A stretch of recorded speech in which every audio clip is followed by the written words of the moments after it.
just so everyone can kind of start to filter in and join us here live at the studio. We're super excited to continue this class, and we're just thankful to have you. For all the new people, I hope that you were able to catch up last week, and hopefully this week you can join us live and experience the question and answer session. So keep in mind to try to submit questions and questions. I'll answer them, obviously, but that's the benefit to this, so really take advantage of it, the interaction. Last week I had discussed, I asked you guys if you wanted me to progress the painting a little bit, and we received several emails of people asking if I could just progress this a little bit into the next stage. So the vote heavily outweighed anyone who was interested in seeing a little bit of that kind of block in. So I want to just go through and explain what I did so you don't feel like you missed anything. Really no, are we good? Your sound It went off. Just give us a minute.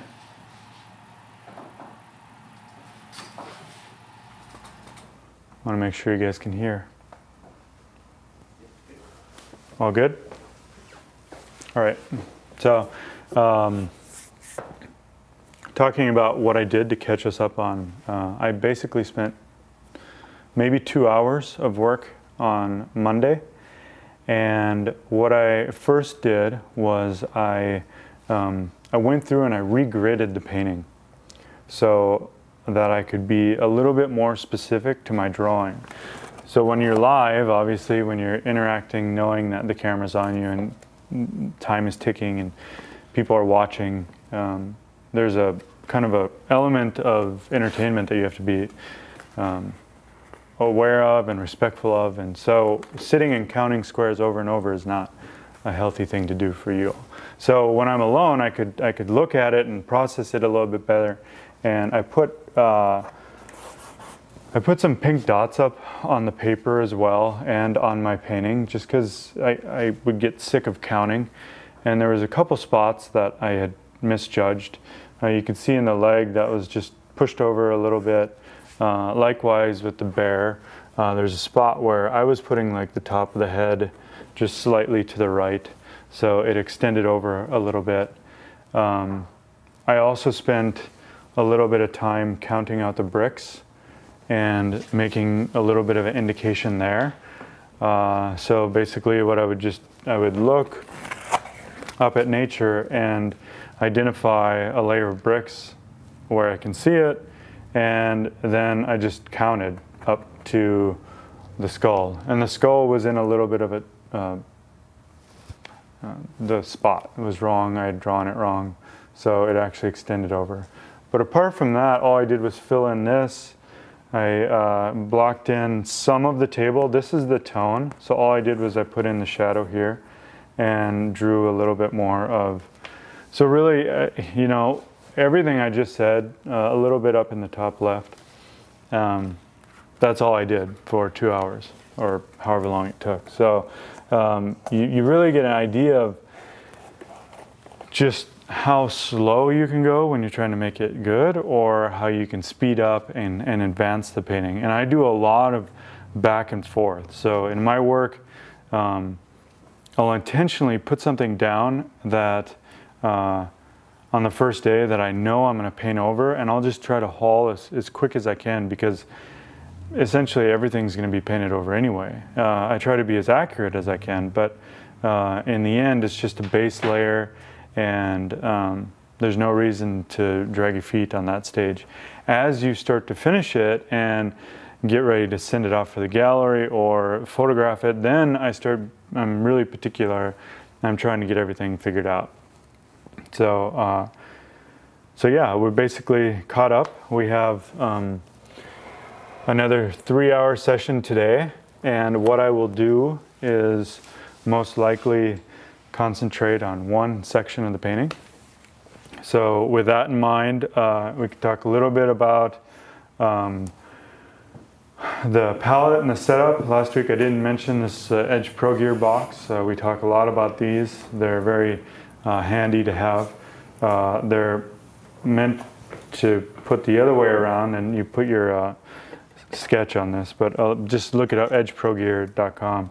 I have my Terps Gamsol underneath. This is my lead white. There's a variety of lead whites from natural pigments that you can experiment with. And if you don't want to use lead white due to health issues, I respect that, and just find what you like. There's no secrets. Lead has been used for centuries. It's definitely the best kind of white. It's the most flexible and dense. So when you're getting into building up textures and glazing and things like that, it's nice to have that dense pigment. Other than that, I think the oleo gel at this stage, I can't remember if on the first day I used it or not, but I used a lot of oleo gel in my work. So that's my medium. And then at some point, I think we sent out the materials list. If you haven't gotten it, please let us know and we'll resend it. So I'm going to jump in. I have my brushes from Rosemary and Company that are the Michael Klein set, and these are the bristles that come in the set. A lot of them are the synthetics, so you can pick and choose. These are the synthetic rounds, ivory rounds, and these are just some, if they sell them separate, they're a botanical brush. So in the email today, we sent out new images that I had just taken from my position, so you have access to those. You can download them in the email that was sent out and reference them while you watch this. Keep in mind, I'm not looking at those images, so what I'm painting and reacting to is nature, and it's always different, different experience, different sensibilities. So just keep that in mind. If my drawing is really wonky, or if my colors are off, or if it's not accurate, there's a lot of things that I'm probably going to be talking about today that go into kind of aesthetics and picture making as opposed to copying a photo. So that's important to understand. They're getting in, just touching briefly before I jump into this, a philosophical idea of like an objective truth that's out there that I'm seeing, and then my interpretation of it. So the camera, the images that I sent to you guys is a certain kind of truth. It's a very mechanical truth that was picking up all the little details and all the accuracy of the bricks and etc. But my experience is I want to make a painting. I want to make a work of art. And right now, this white is driving me crazy. So when I look up there, poetically, I want this to come forward. I want these lights to be more important than these lights, even though in nature, gut reaction is that this is just so much lighter. The other thing is that the brick is really hot. It's a really warm red, and that bothers my sensibilities too. I don't like that red brick. I prefer the brick that's in the middle. I'll still kind of try to stay true to some of the variation because it's nice to have variation in your painting. But I won't push, like in the first school I was at, it was this idea of like always pushing every color you see, and I don't think it's necessary. Remember that we are making art and we're making paintings, and when you go to a gallery or a museum and you see the painting, you never got to see what the artist was looking at. So for me, I'm just going to come in here and obliterate this and take off my pink tape,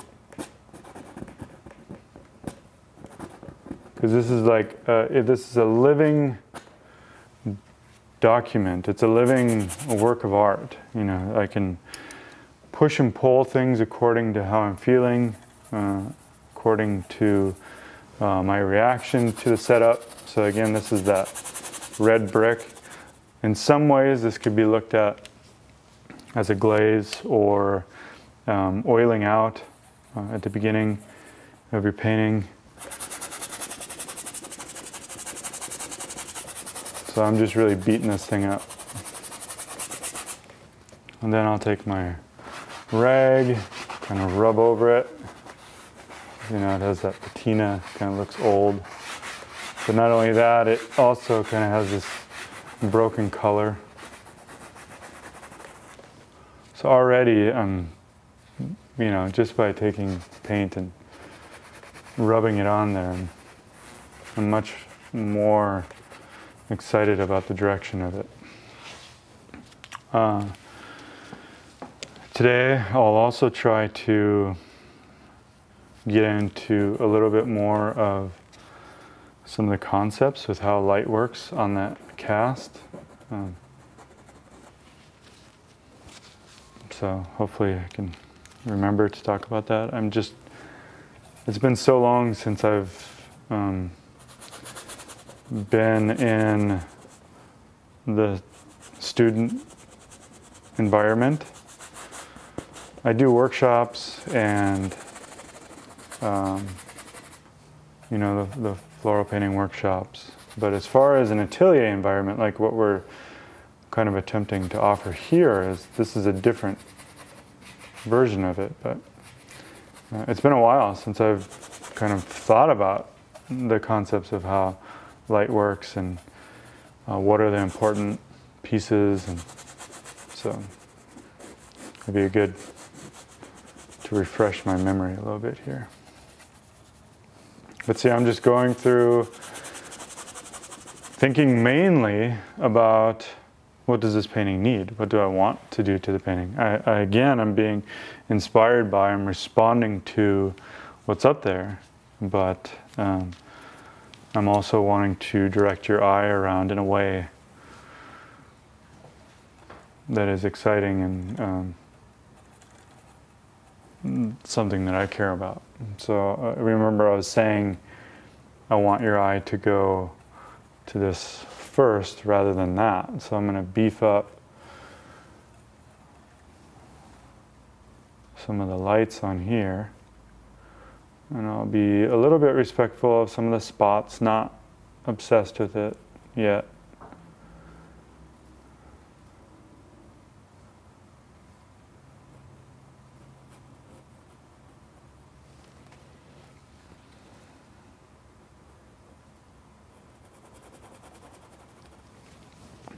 Thinking still kind of big to small, so I'm not going to go too crazy with the shapes yet. Hopefully by the end of the day I will, but still just kind of thinking broadly and getting this area set up to work on. So I'm just grabbing a brown. If you've seen any of my other videos, I talk a lot about this idea of a scale and your palette being an instrument and kind of being very respectful of where you're sitting on the sphere. So as you're over here, you're in shadows. So as I'm seeing less light tucked into the ear back there, I would exist over here in this shadow area. As I creep into the light, then I want to grab a lot more white and build up the thickness of it. So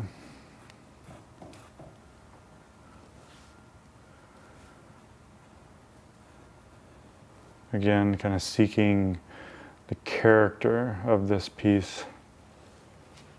I'm so concerned with this coming forward and that going back.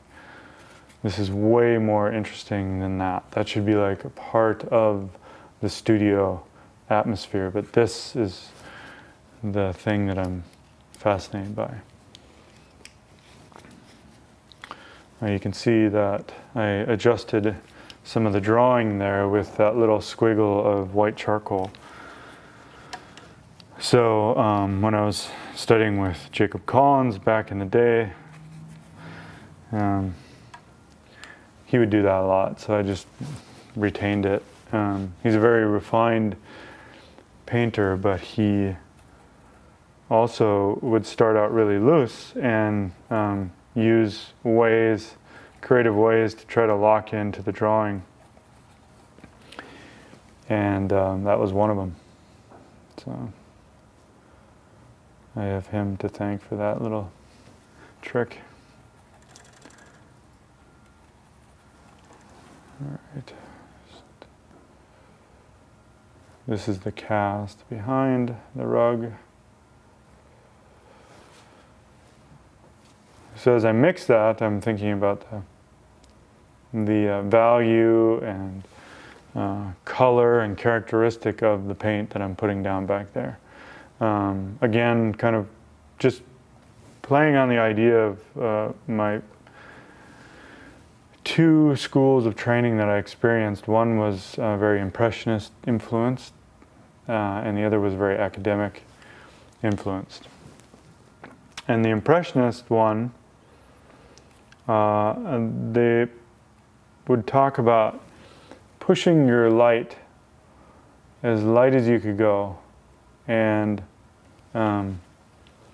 so they would talk about the big look of the setup, but then in some ways, if it was not done properly, you could really kind of let nature dictate what your painting is saying. And I'm much more interested in dictating what I want to say about nature. So I remain super humble and respectful of what I'm looking at, because it's infinitely more beautiful than I could ever make it. But at the same time, we are interpreting something for you. I'm not just taking a picture, I'm making a work of art. So as a creator, I have the opportunity to say, well, I actually want this to be brighter than that. I understand that this is white and that light is hitting it and that it's really bright. But if for the sake of the composition, this to me is going to be more interesting. So then I suppress the things in the back.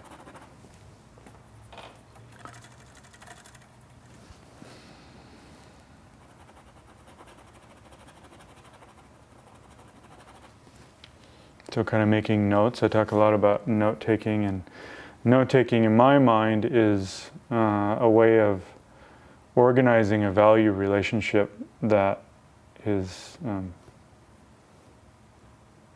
where you want the painting to go. So organizing your thoughts, I guess, kind of establishing some colors and values. I'm going to mix up the dark for the cast.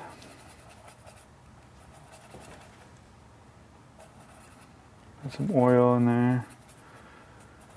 And some cobalt violet. It's probably a little bit dark. I'll grab some burnt umber.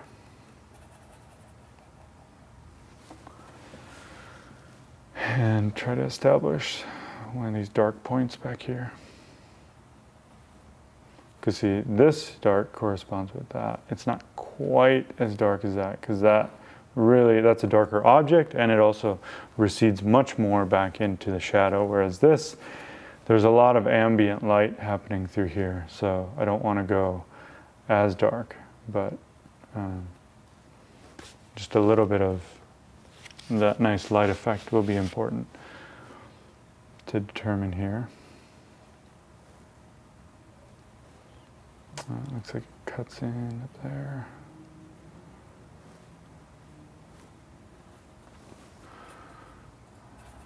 I can go back and forth and decide how cool I want it, how blue, or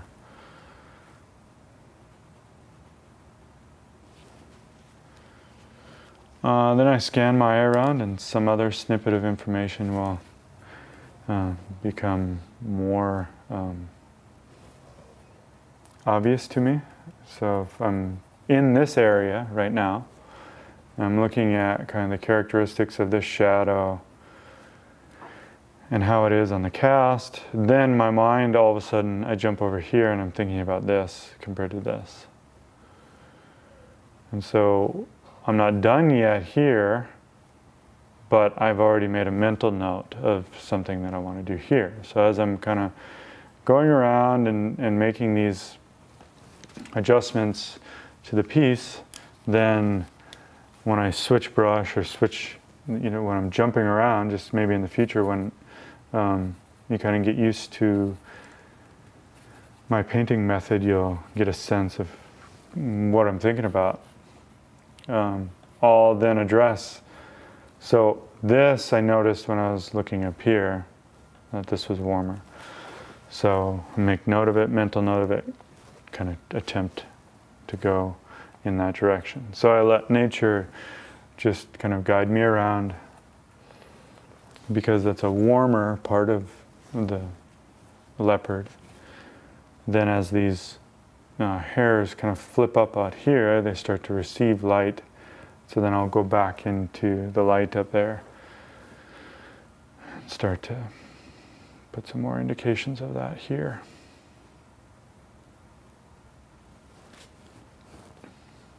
I think this could go lighter. It's almost white.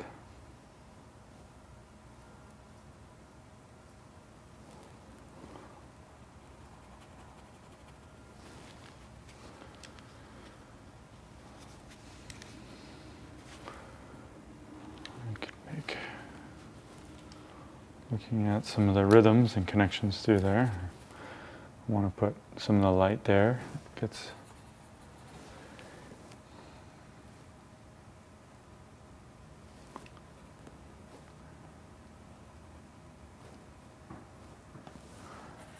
Grab my brown as it gets into the shadow, a little bit of burnt sienna. Thinking about lots of ambient light hitting this. So I'm searching for a value over here. So I have all this ambient light here that's kind of bouncing in and creating this nice color.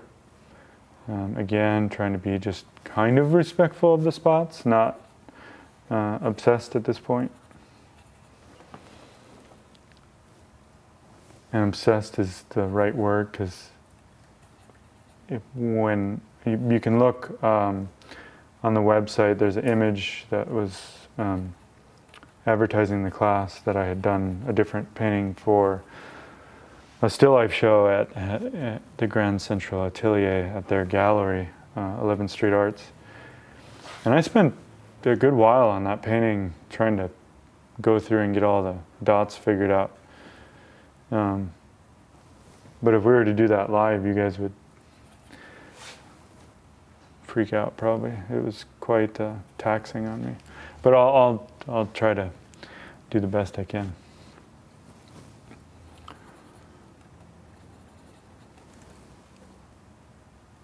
So the light comes, it's up there. I have two lights on me. I have this one on me for the production, and then there's the light on the setup.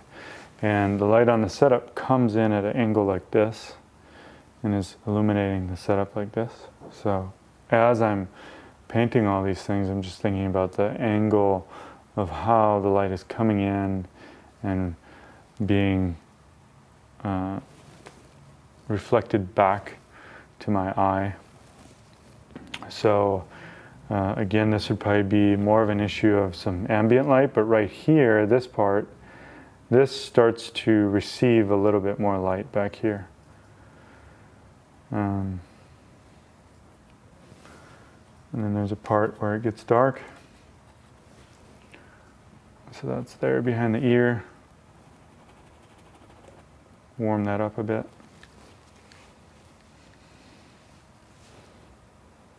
Looking at the drawing as this jets across, you can see how I scan my eye around and then just kind of go with the flow and paint whatever kind of hits my eye. There's a let's see, looking at this cross section, this is going to come way up. This part here.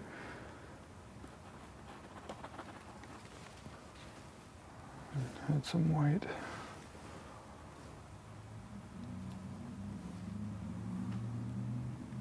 It tucks back.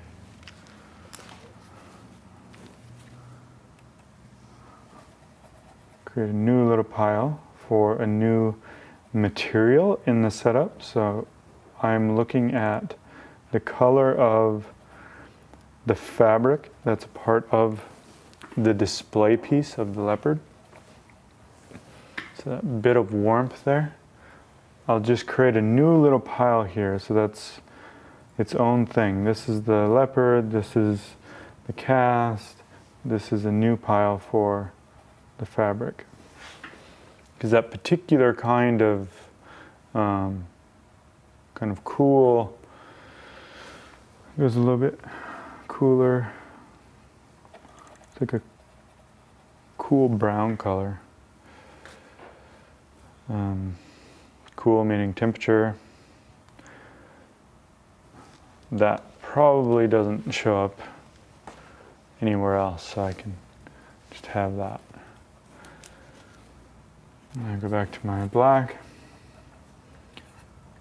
This is the darkest dark right underneath of the leopard rug. And so this is part of the bear. And so that's here. So you can see how I continue to kind of take notes and make some indications of all the value relationships through this kind of atmosphere here. So a much different kind of painting than jumping around and placing everything. You're really kind of starting to dive into it and make some clear decisions.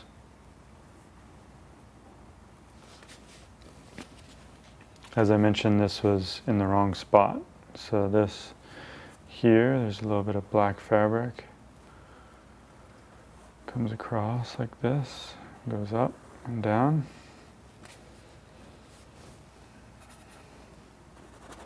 Black bear. Some warmth in there, some alizarin. Burnt sienna.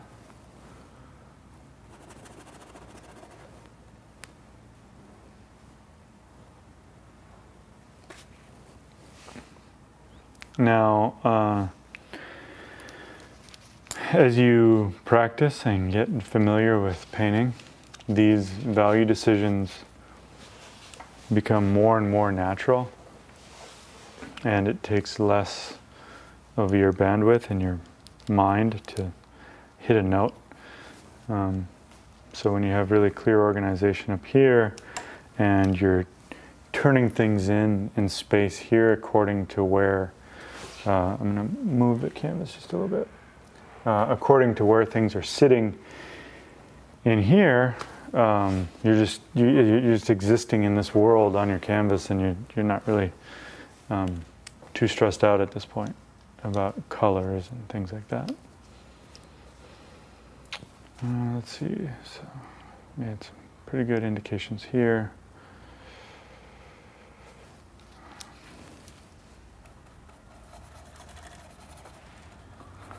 Grabbing this brick. I'm going to go all the way over and kind of just paint into the mouth of the leopard.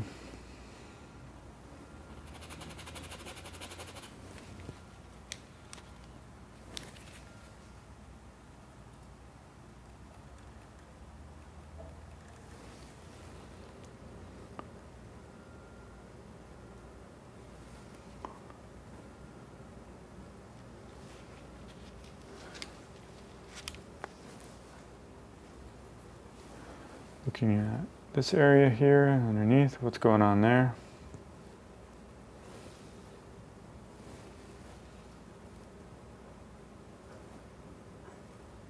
Can make a vertical, try to gauge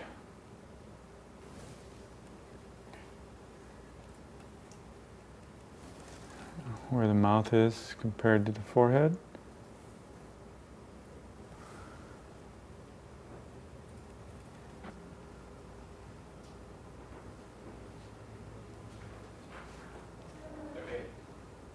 Good? Just a quick note, throughout this class or any of the live streams that we ever do, if there's ever, for whatever reason, a technical issue, it can happen. If it drops out, we immediately get notified, and I stop talking, and then the way the system works is it automatically uploads it and continues. So you didn't miss anything. So we'll just continue on. So don't panic, just refresh your browser, or, you know, just, yeah. So in other words, it's not a major issue. It doesn't happen all the time, but if it does, just refresh your browser, and I won't give any of the old master's secrets away during our dropout. All right, so continuing on this, I was thinking about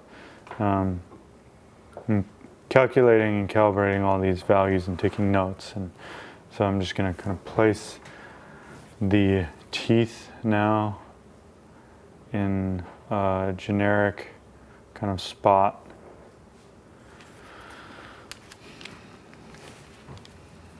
Keep in mind that your painting is a continual progression towards this idea of truth, whether it's, you know, objective or subjective, but whatever you're going towards, whatever you want to say as an artist,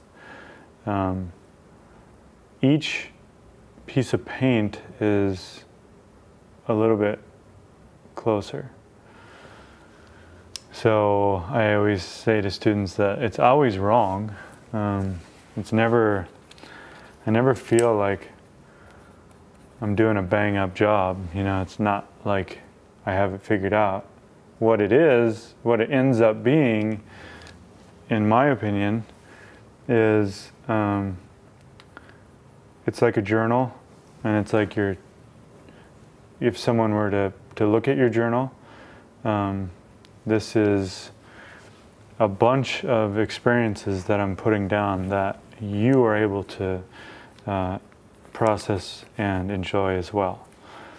So if I had a journal, which I don't journal, but if I had a journal and I was like sitting out and it was a sunny day and the wind was blowing and it was just like a beautiful day, you know, in the Italian countryside, and you're taking notes of your trip, that's kind of what's happening right now. As I'm looking at this beautiful setup, you know, kind of soaking in, absorbing this experience, and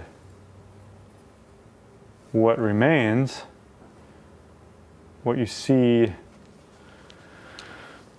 on Instagram or whatever, is you're seeing my experience through art.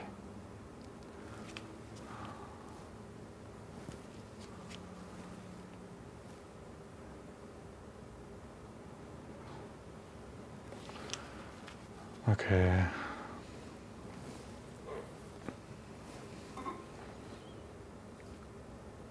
So I want to make this look like a leopard. I don't want it to look like a rat, or, you know, it's got to look like the this looks a little funky. Angle. This comes back slightly. The thing behind it is always taken into consideration as I'm drawing. So this shadow of the fabric back there, and the way it's interacting with the space and light back there, that's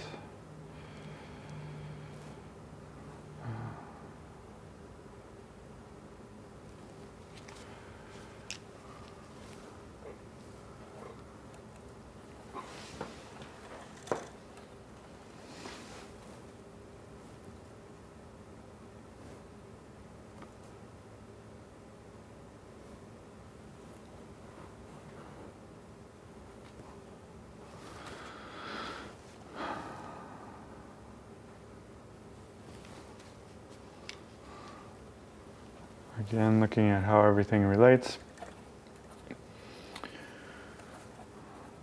Brick, so this part could go down.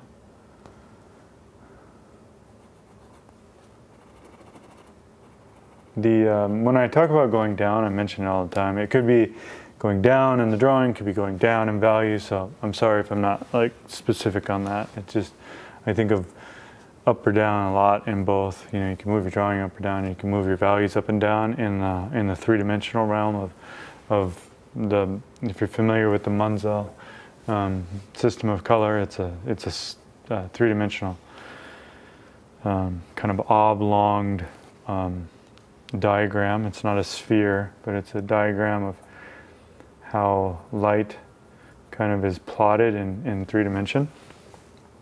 So I often will just talk about going down in value because I'm thinking of the center spiral going from light to dark.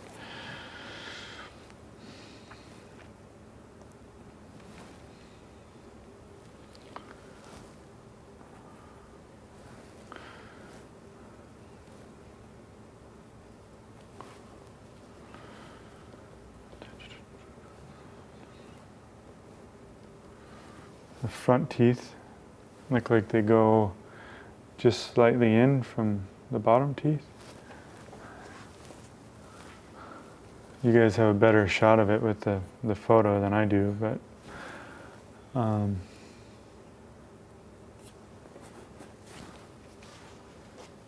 if you're not quite sure, you can blur it too. That always helps because then you haven't declared that it's such and such. You just kind of hinted at it.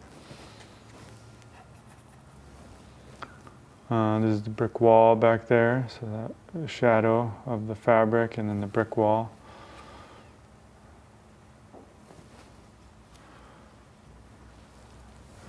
I'm going to put in a little bit of the string here. As I notice things, I just go ahead and at least suggest at it, because then I may forget, and if I forget and run out of time, then it never happens. So that's the fabric all being kind of tied up back here at the string. All right.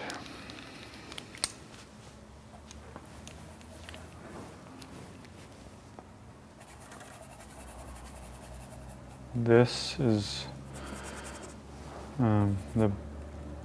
there's a line of windows over here that's creating a little bit of a cool color on that in that shadow back there, but I don't have to chase it really. It's just trying to kind of be true to what I'm seeing.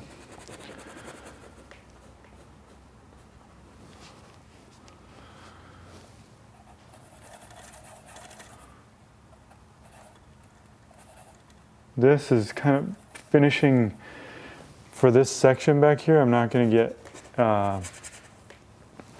super detailed because it's just not a spot that you would want to get really detailed unless you're trying to say that, like Jerome or Alma-Tadema would cover every canvas, every inch of his canvas the same way. If that's your thing, then that's good. But I'm going to leave this relatively unfinished over here.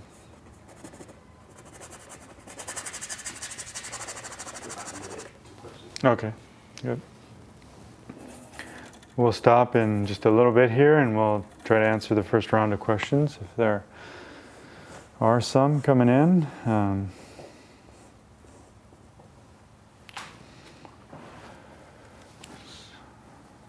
Fabric. I was using, for the fabric, I was using Viridian Green.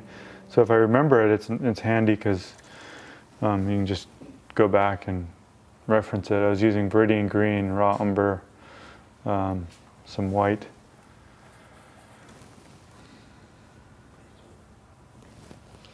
Are there any questions? We have one question from Sarah Nola, which was, what makes Viridian? Oh, Sasha okay. Nola, sorry. Yeah, I don't know. What makes Viridian? What make Viridian? As in, Oh. just asking what brand you're using. It's the Old Holland Viridian Green Deep. So I imagine for the first question, or for the idea of what I thought your question was, if it's synthetic pigment, I think.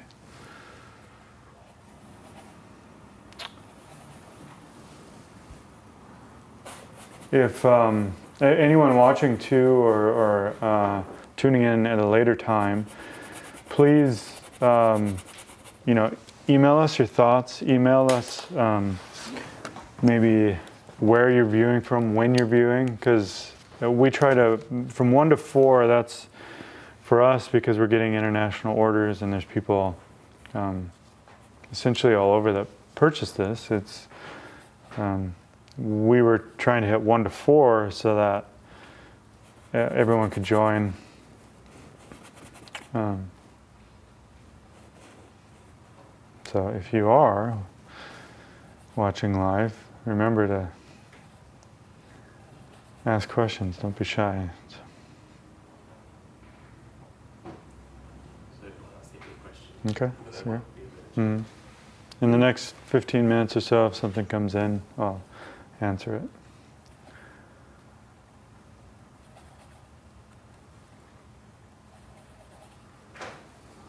All right, thinking about this shadow here.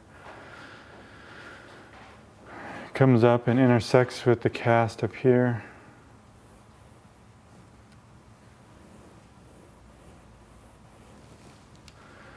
And then on the back wall, it would be a lot more warmer than this. This was a dark, but it was kind of a, I guess they're pretty close. This you could go a little bit darker if you wanted to. This I want to go a little bit more red, so I'm using a lot more of the burnt sienna.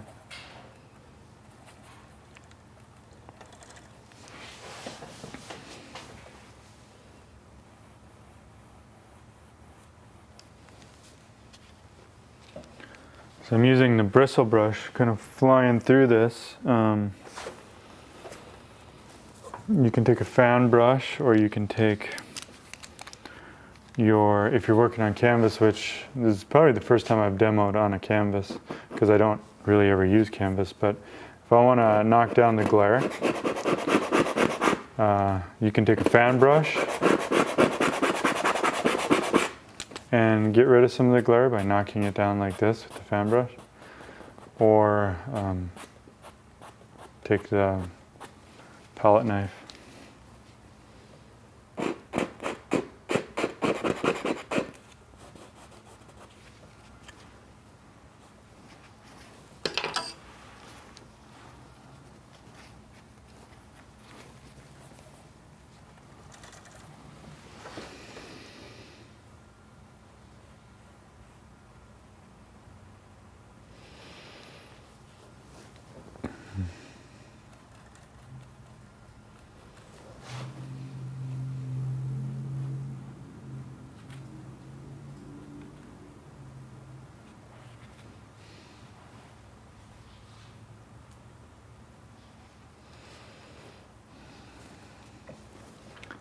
Still wanting to try to get a little bit more specific. Last week was really broad painting. So this week I'm trying to slow down and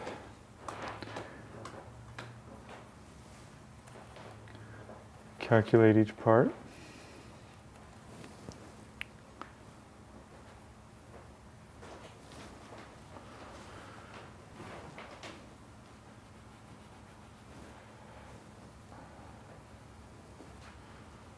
Again, it's like trying to decide how orange do I want that back wall.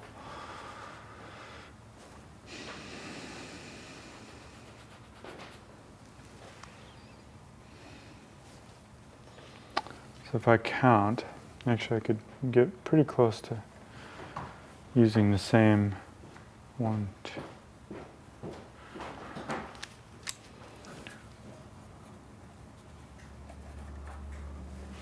I'm going to make a couple indications of the brick.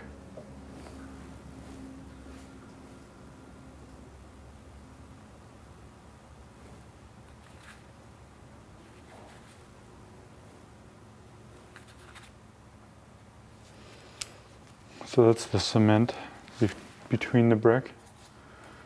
Adding a little bit of blue, a little bit of green.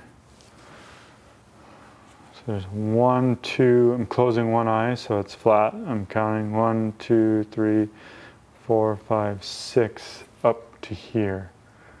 So then what I would do is I would take one of these measurements of the brick that I've previously done over on that side and go 1, 2 here, 1, 2, 3.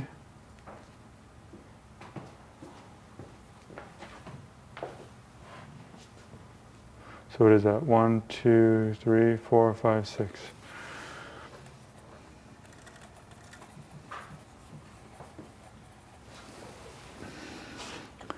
And just looking and seeing how this comes across there, right above the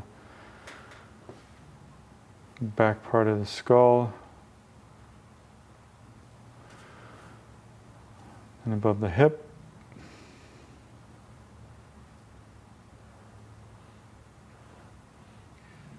Got a question. Okay. It's from Sangeeta Patel Mm-hmm. From Wisconsin. Okay. She says, I hear you using warm and cool as your way of judging colours. Other artists use chroma or intensity as descriptors.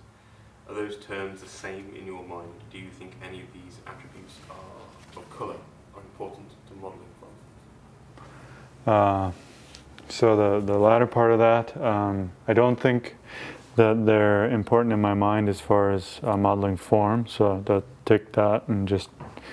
But the warm and cool, that's probably just language that I stuck with from early education.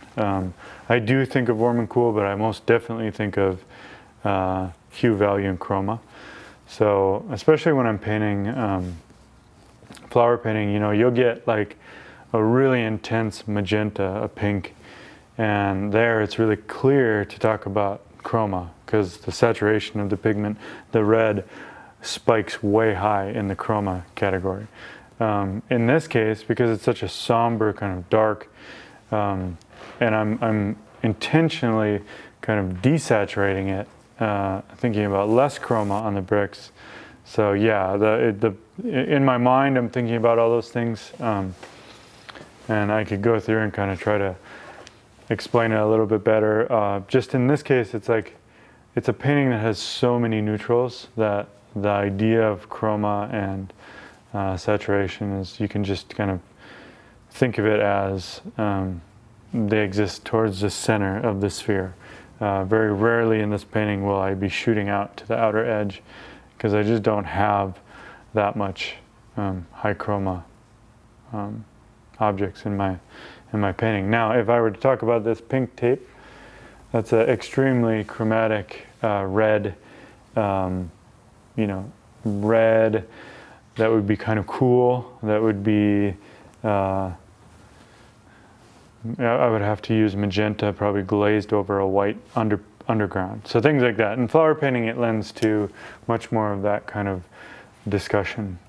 Right now, I'm not. But thank you for the question. Wisconsin, I grew up in the Midwest, so you guys are probably really cold right now. Yep. This one's from Sarah Brown, Yep. who I believe is in the UK, right? Yep. What is your thought process in creating fur, not overworking it, but retaining the recognisable texture of the animal? Yeah, that's a great question. So that would be a sensibility of brushwork. So like as I'm at this early stage, as I'm blocking it in, you see how some of these movements are going like kind of like this. You know, I'm thinking about the quality of the thing that I'm painting. So as I get a little bit further on, I will probably grab a fan brush and start to try to kind of put some individual hairs in there and soft edges. So at this stage, it's a little bit chunky for fur. It doesn't quite look like fur to me. There has to be some soft edges, and so I'm still kind of building up the underpainting. So probably not a great deal of of thought behind it right now in my head, but I always think about those things, so it's not like it's totally removed. I'm going to knock this down. So that's Sarah, that's the answer to the question. By the way, thank you for joining. Sarah's took my workshop in England. I got to meet her in England and at the Rosemary and Company's workshop. And she's joined us for a lot of these classes. So thanks, Sarah. All right, let's see.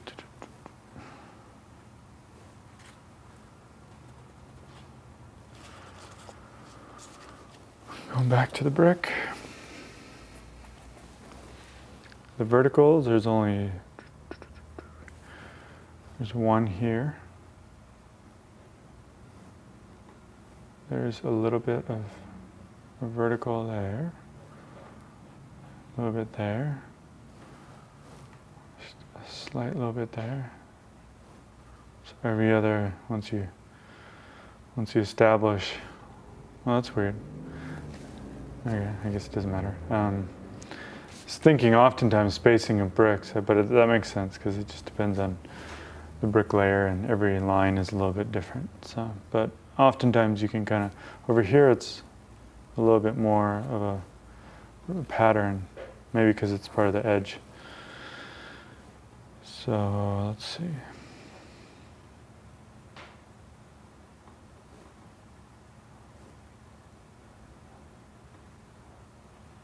And if this is not the right value early on,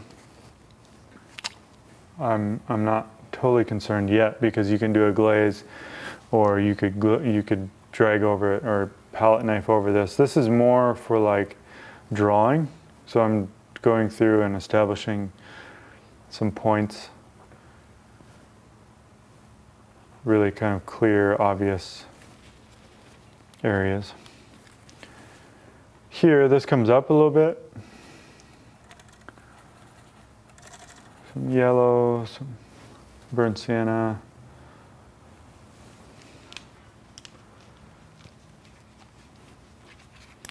I'm going to push the dark of that really dark back there.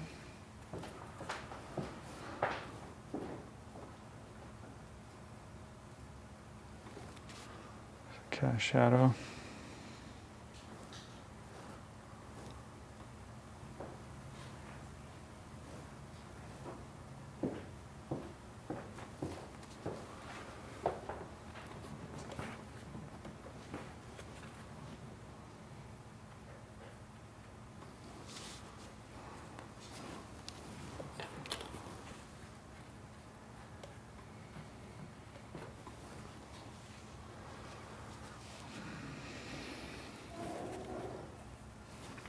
Back to the brick.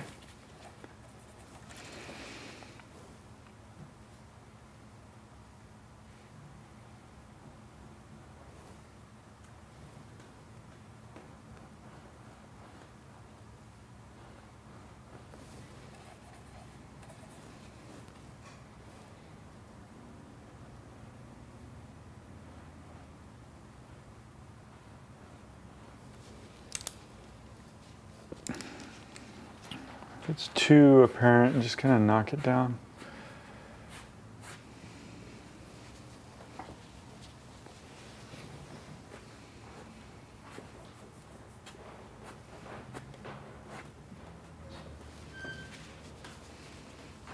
I had previously done a glaze on that section, so that's why I'm painting into wet paint, so there's a lot of options there.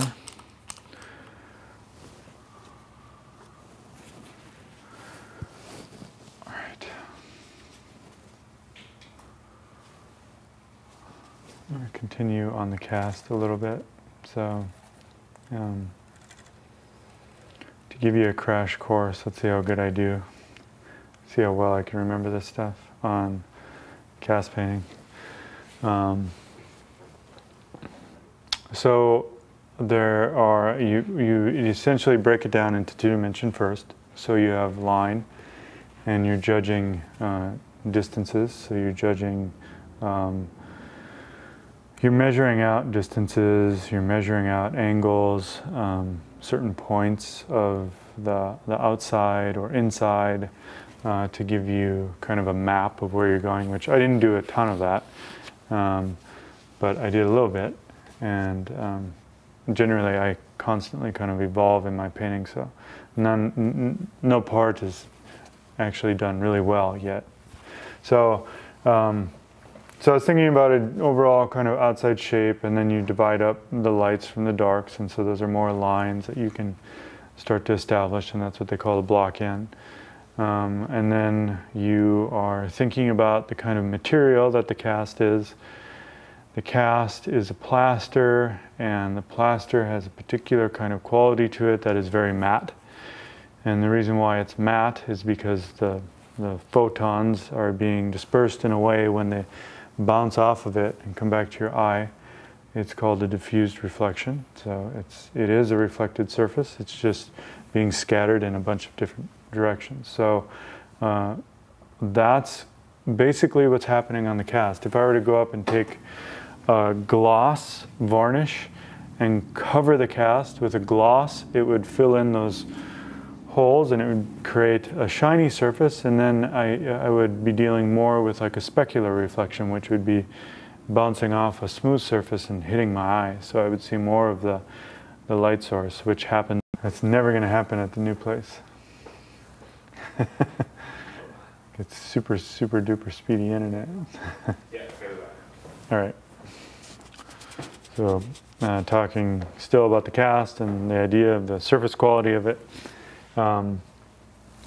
So then once you understand the quality of the surface and kind of what's happening, then it's more about tipping things into position where they belong. So that's a totally different mentality than squinting and copying. And most of 20th century, 21st century education still to this date is squint down, lighter, darker, warmer, cooler, copy it. Copy it from a photo, copy it from nature. That's all they do. And if you can start to reimagine the space, the atmosphere, the subtle shifts of those little planes that are going back, that will help you reinvent the space and then make a painting or make a work of art. And that's an entirely different mentality than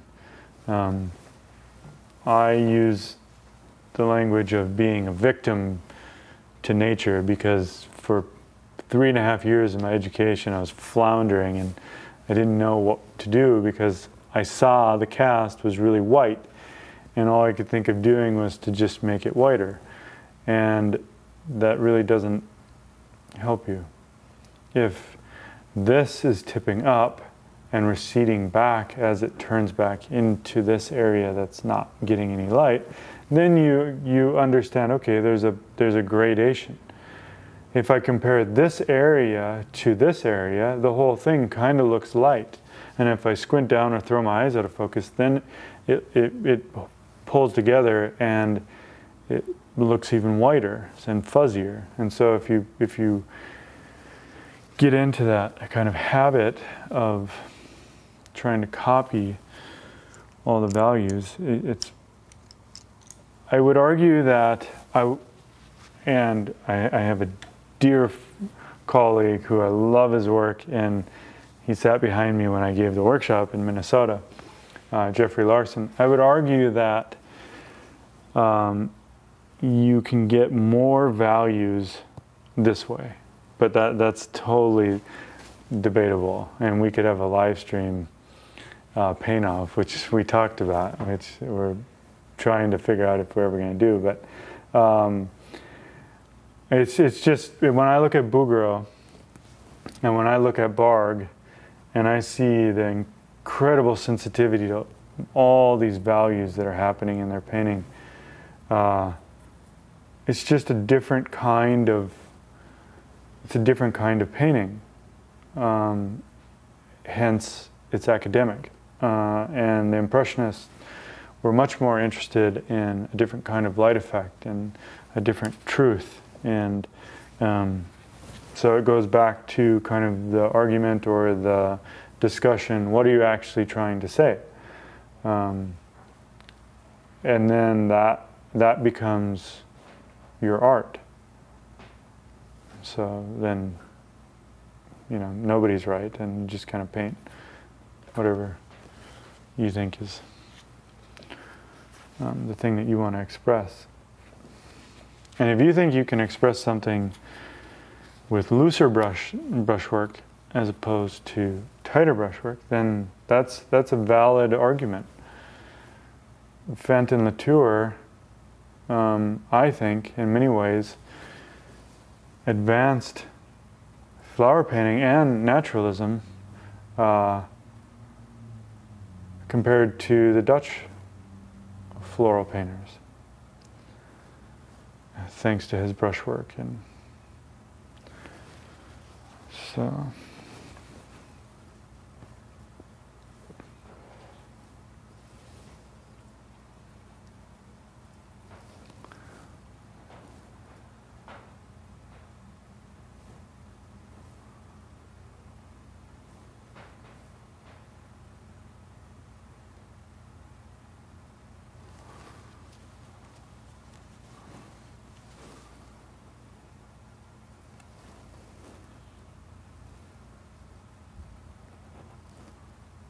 just in my mind, I'm thinking a little bit about Jeff. Jeff is a great guy. We did a video with him, if you're not familiar. It was so fun to get to see his process. I think we were all really inspired. So you should check it out if you haven't seen it.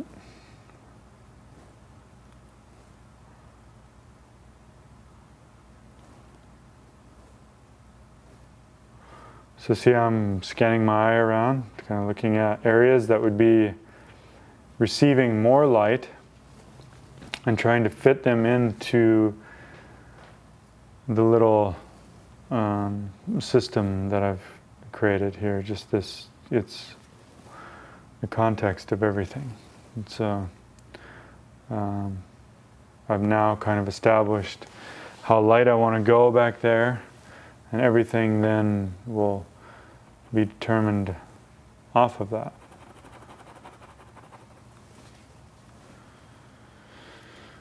If an area is too textural, sand it a little bit and don't inhale.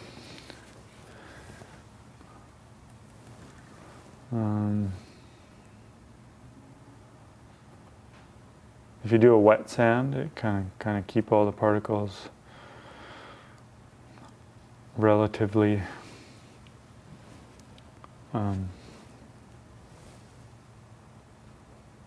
subdued, so they don't go airborne, so you're not breathing in lead.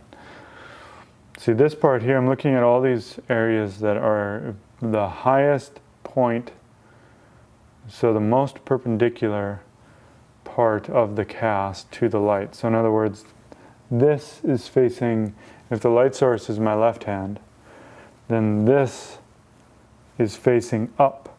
So as this represents the plane, this is the arrow going out, and it's where the plane is facing. So if I'm like, it's like I'm existing in 3-dimension, I'm tucking under, I'm flipping up, I'm going back into shadow. For me, a lot of the times I start in the shadow like I did here, and then I work my way out.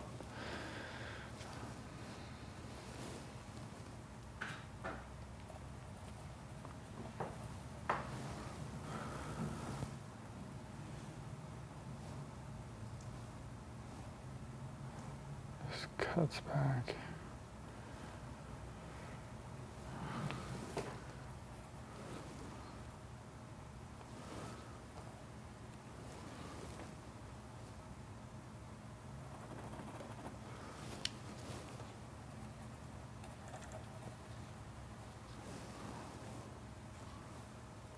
a little bit of broken color and not being too crazy right now about the color of the cast. Right now it's tipping sometimes towards yellow, a little bit towards blue, a little bit into violet. There is a true color up there, and it's a neutral. It's a neutral, sometimes more yellow, sometimes more blue.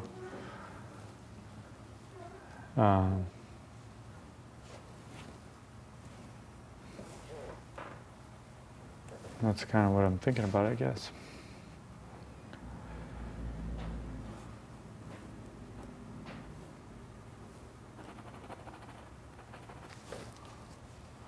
So this volume of the cast, of the hip, and the buttocks.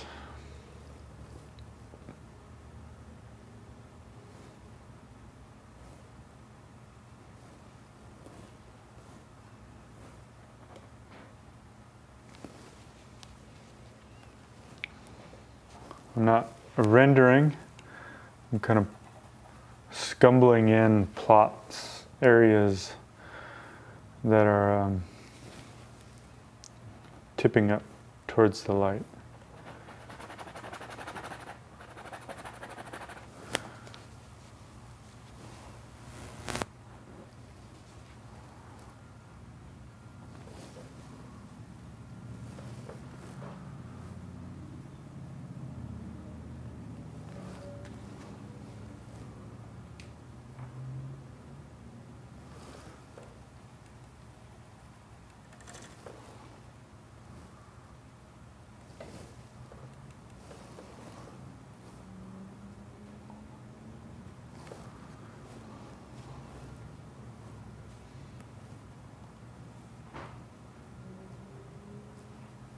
What kind of ends up happening in my head due to the two different, oops, that's my water. The two different schools of thought is that I'll constantly kind of be existing within the two. Like I'm not one or the other. It's just a blend of everything that I've either heard or seen. And then that makes it uniquely yours. If I just were to paint like Jacob, I think that would be pretty boring. Because Jacob already exists and we don't need another Jacob. And if I were to just paint like Richard Lack, which I wouldn't want to do that either, that wouldn't be good. So I'm definitely going back and forth between these two ideas.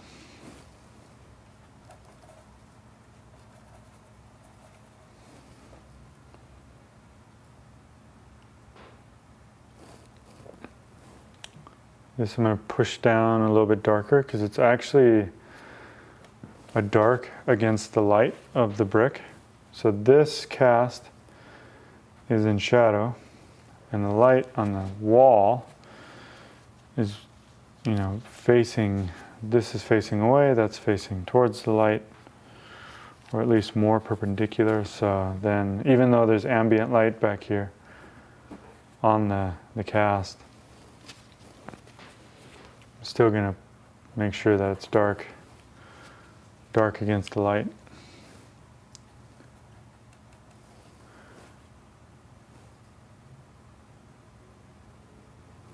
For some of you, if this is the first time you're studying with me or taking the class, or I'm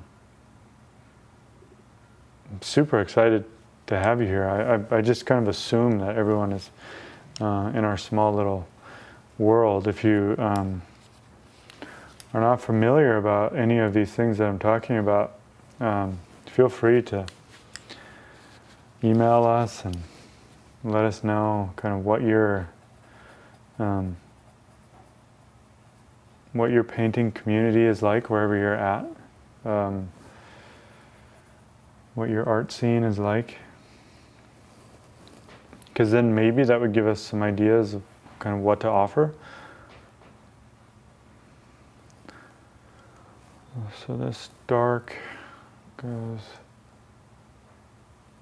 we could potentially offer a figure painting class or something, or a figure drawing class.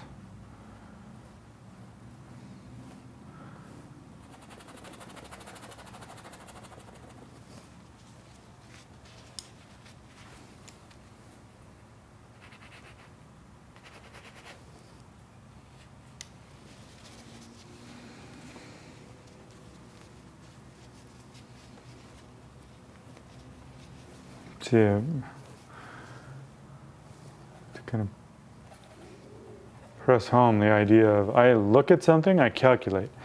I look at the material, that's a bear rug, so that's dark hair that's in shadow. So if it's a dark material, then it's absorbing all the light and it's hardly reflecting anything out.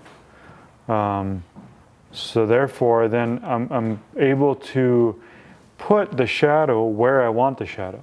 Now I'm going to go over to the little brown fabric that's, again, part of the decoration of the leopard, and mix up that same brown that I used, which was burnt umber, violet, black. And so once I get it, then I can just kind of like put a brush stroke where that brown fabric is.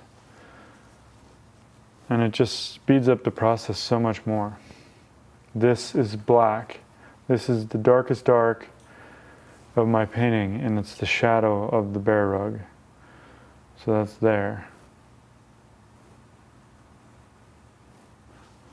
See that? This is the fabric, so burnt umber, cobalt violet, ivory black. So this is a neutral blue, this is a neutral red. What is this? This is a violet. So by taking a neutral blue and a neutral red, that gets me violet here, but then I go up in chroma, and so that's why I've chosen the cobalt, because then now I have the really deep black and the burnt umber, which are neutral blue and red, and then the cobalt violet allows me to kind of shift in the direction of that brown that I'm looking for. Now this brown is cooler than that red, but both of these colors that I've put down are way more dark and neutral than what I'm actually looking at.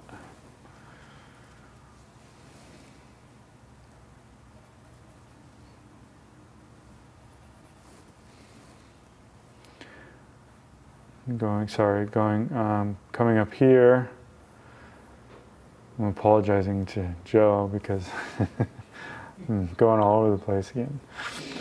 So I just kind of following this mentality of trying to wrap up this area, and so I'm establishing this dark vertical, that's a cast shadow. Where exactly is the edge of the brick?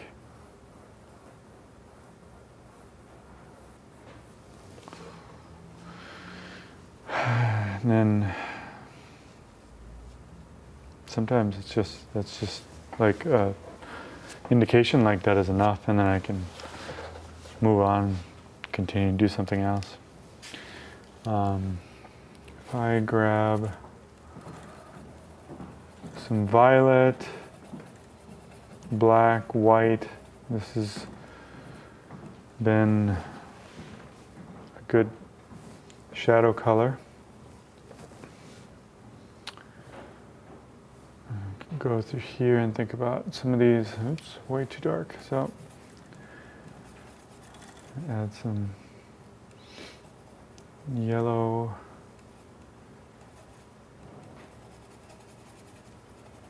Let's try this. It's not bad, it's still too dark.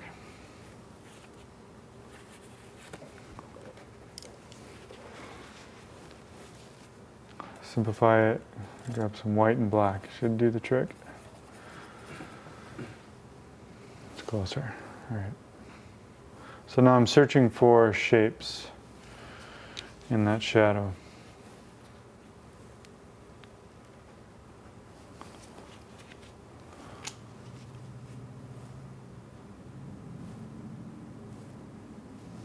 I'll grab a dark brush and a light brush and see if I can do some scumbling back and forth to continue to express the forms here.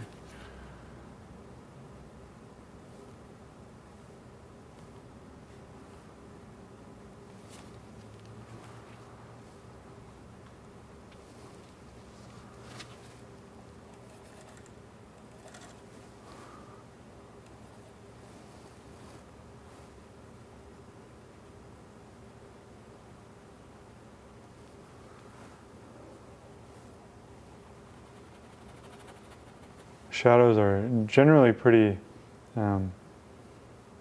flat and boring because there's less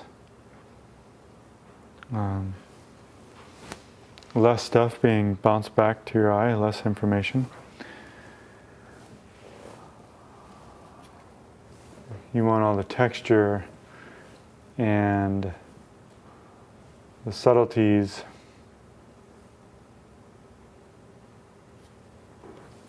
in the light.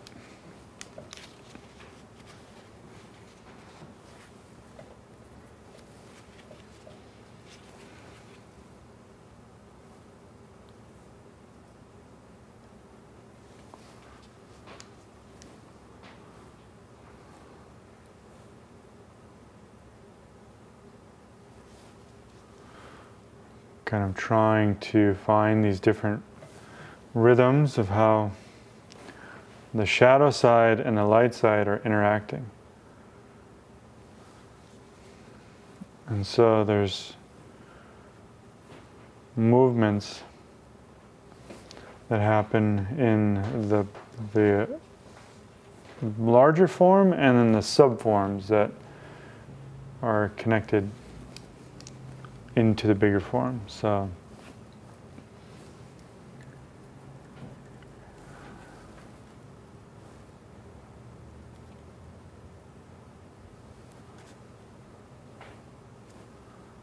this could get a little bit more light on it.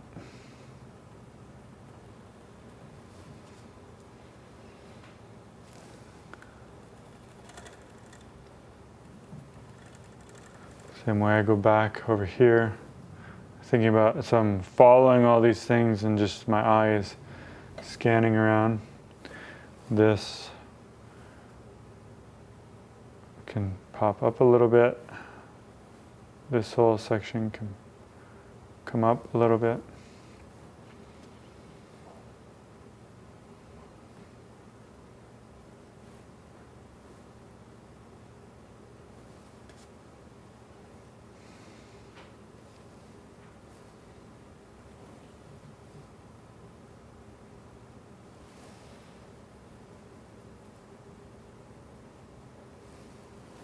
There's room for the hip to, the drawing of the hip to pull out a little bit. I'm just looking, this may go back slightly and this may come out slightly. I'm just kind of calculating that.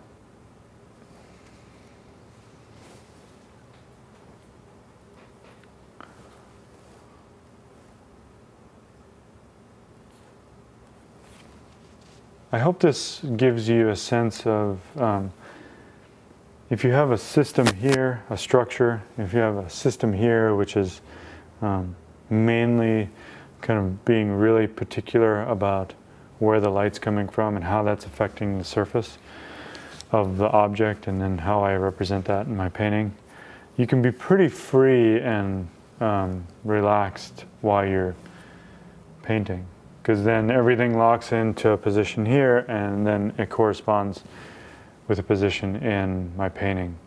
And so the drawing, you know, you can find the drawing throughout a month of working on this. You can find it throughout 2 months. You can really determine how long you want to work on it. I've heard in writings or whatever, I always say I heard, it's not like a first-hand story, but that the 19th century artist Leon Bonnat had like something like, they're same with Whistler actually, they were both I don't, it's something like 80 sessions or something ridiculous where like they were really pressing on with like trying to get the realism of the thing, and that may be a little bit of exaggeration from like kind of students passing it on to what has existed, or maybe it's in writing or something, but the idea is that take as long as you want. I'm a pretty fast painter, but if I never had to sell a painting in my life to put food on the table, I would probably be a lot slower.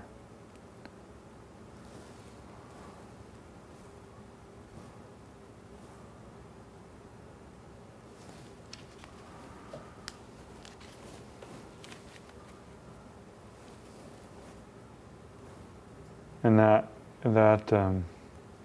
gets into like the debate of photography and whether you should use photography, and it gets really complicated because unless you can pay a model, you know, there's a lot that goes on with working from life and taking your time.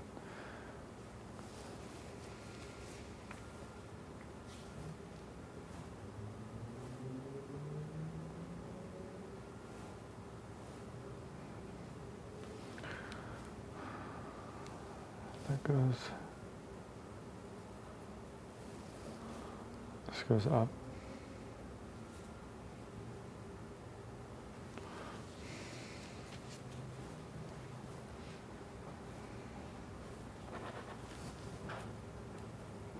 How are we doing on time? You got about 20 minutes to a question, or just go to 15 minutes to a question. Okay.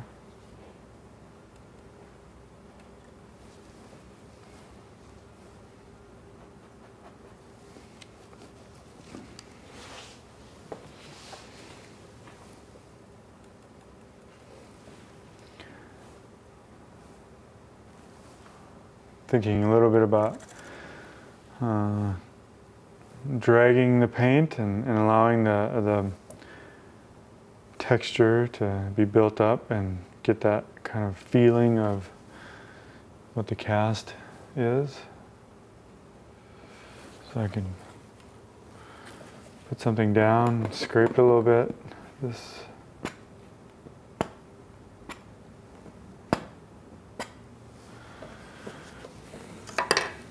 If you have a ridge in your panel or like a knot in the canvas, I can take this little gadget that Edge Pro Gear has for their palette, and I'll just scrape off the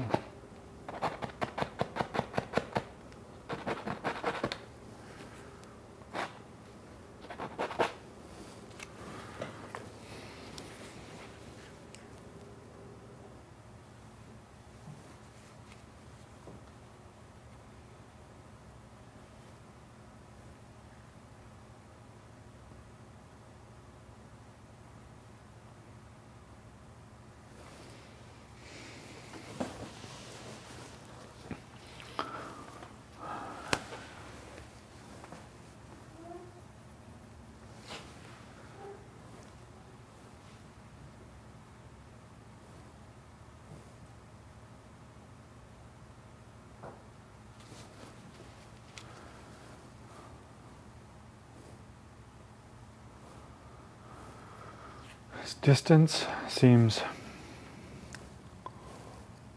a little bit long.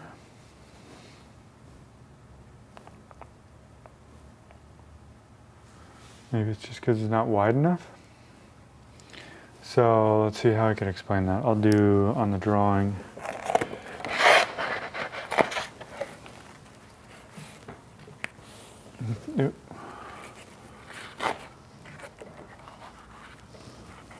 Shoot, that's it.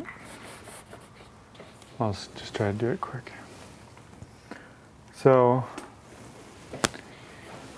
you have a square right, in nature. That's a somewhat of a perfect square. And this, now, so that's nature, and now this is my canvas. If I put down something that looks like this, what do I have to do? I have to chop off either, there's a couple ways you can fix this. I have to chop off one whole section. Now this square represents this square.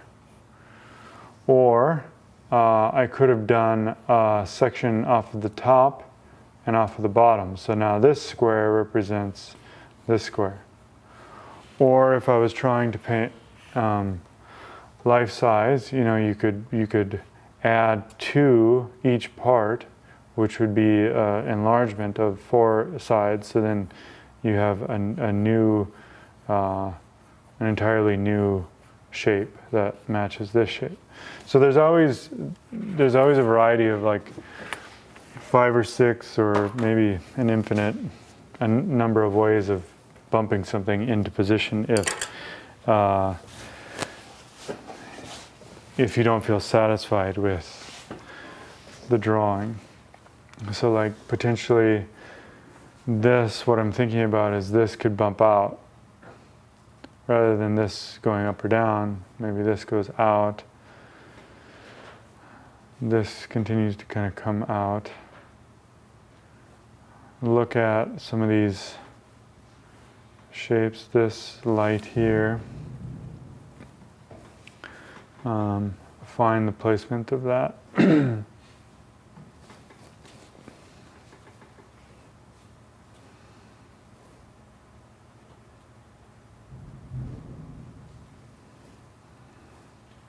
I go up here, this angle, I grab some of the shadow.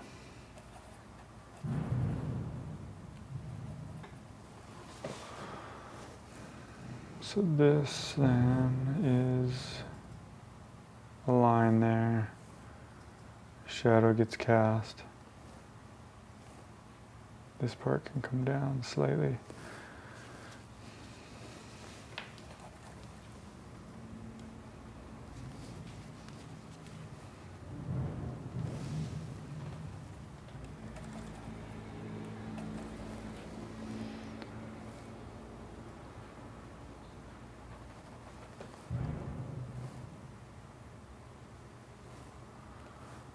This light.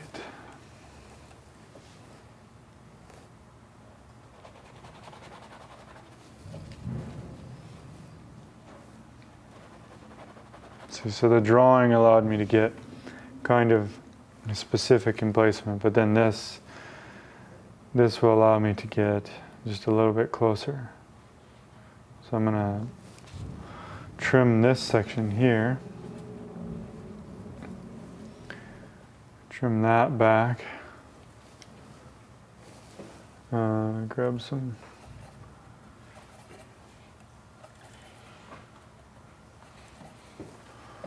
this fabric.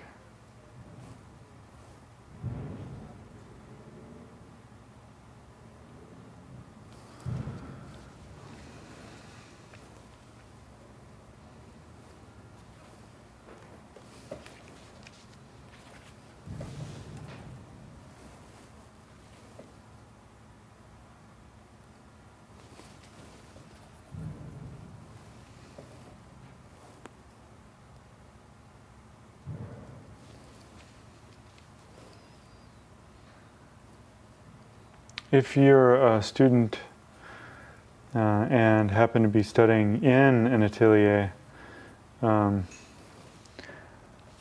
would, I know a lot of it has to do with like location and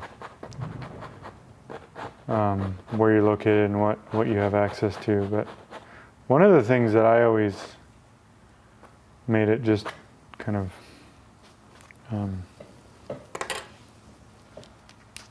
one of the things that I cared about or was particular about is if I didn't like the instructor's work, I had very little patience for listening to them. So like if In other words, if they can't do it, then why are you trying to tell me what to do? So you can pull what you like from my teaching and apply it however you want. But in the end, I really hope that what I'm saying, I'm actually doing. So.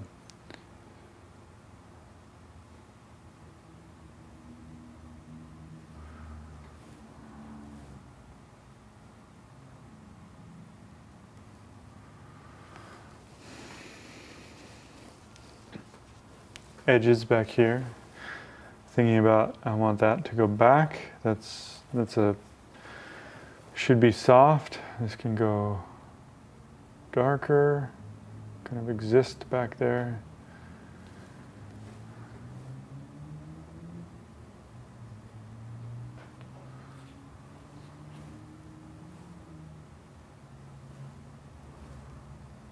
It's dark here. Dark.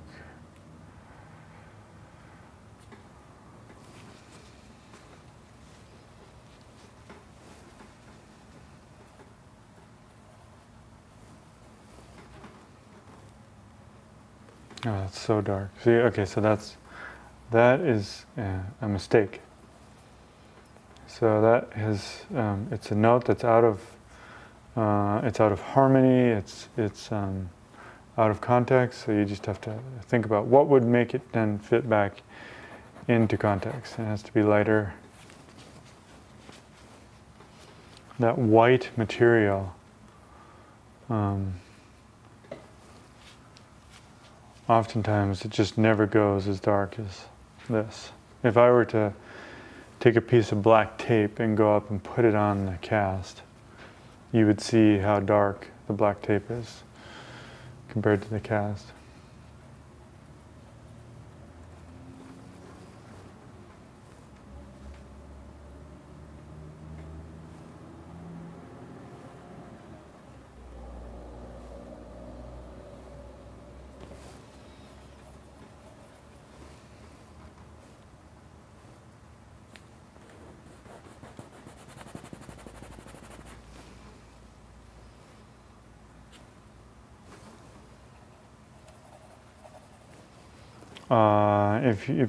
If you have questions, again, email.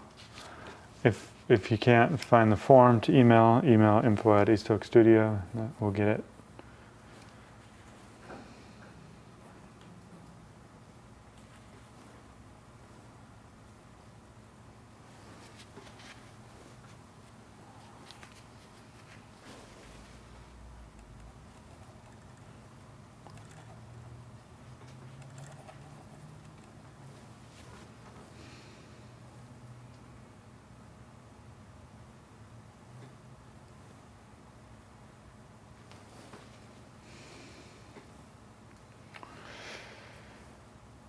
Shape up there.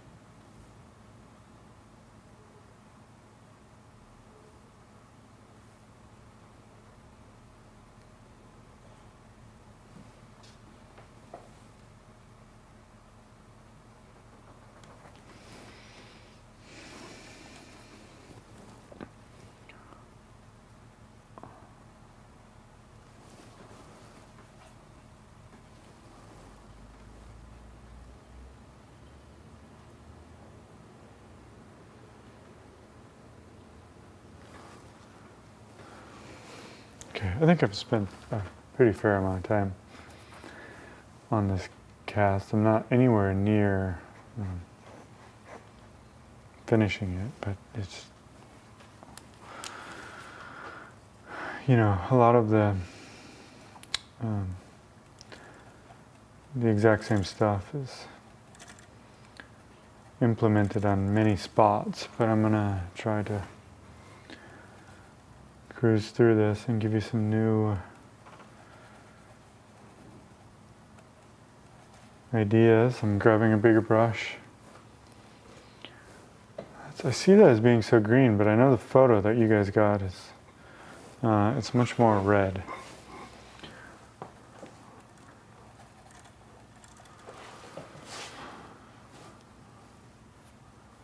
So I'll try to find a kind of a middle.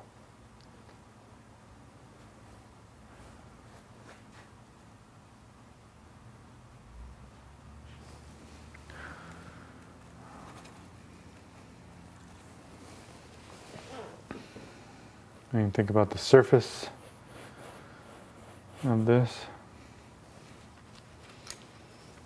Knock down some glare.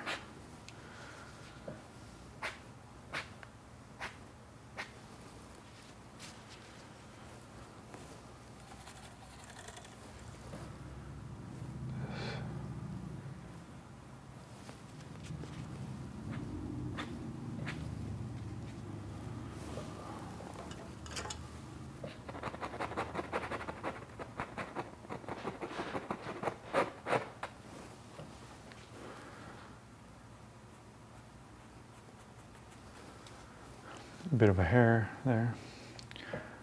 Let's see, so this comes back, folds back. I'm not afraid to leave some brushwork and have some stuff going on back there, because I love the work of Soroya and Sargent. I want it to be, I want it to be rendered. I want it to be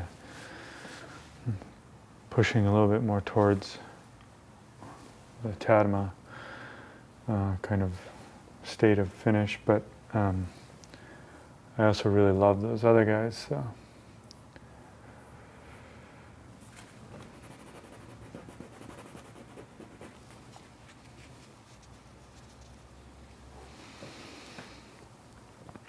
If I move the easel slightly to get just a little bit more comfortable from reaching over like that, my left scapula is starting to hurt. So let's see, I'm going to mix up a big pile, Viridian, a little bit of Gamsol, loosen the quality of the paint, and grab some oil, some of these neutral reds and yellows. It's a little bit too dark, add some white, some burnt sienna in it.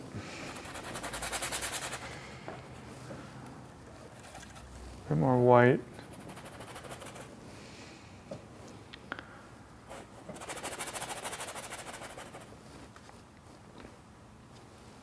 This comes down over here.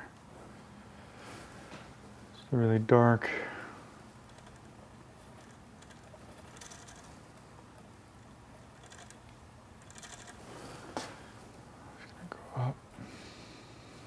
Some of these things come down. These are the folds of the fabric.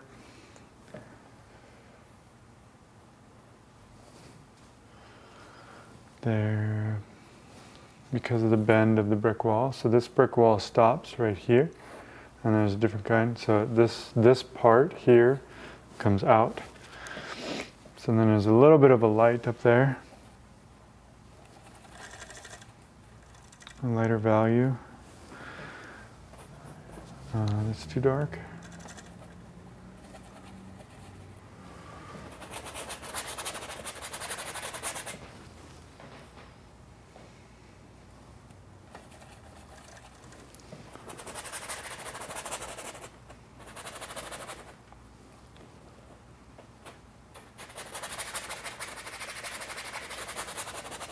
So as I'm doing this, there's a deposit of paint. So you can deposit a lot of paint that way, or you can deposit a little bit of paint by using the side of the brush. That's what I'm thinking about when I do the scumbles and kind of dragging of the paint.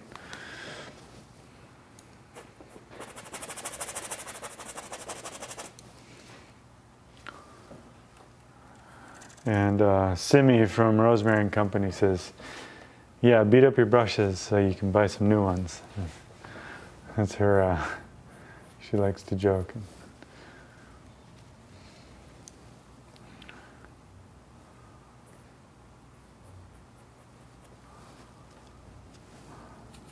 But I beat up my brushes quite a bit just because I'm more after the brush stroke in my painting and the feeling that I'm after in my painting is more valuable than the brush. And so that trumps the brush.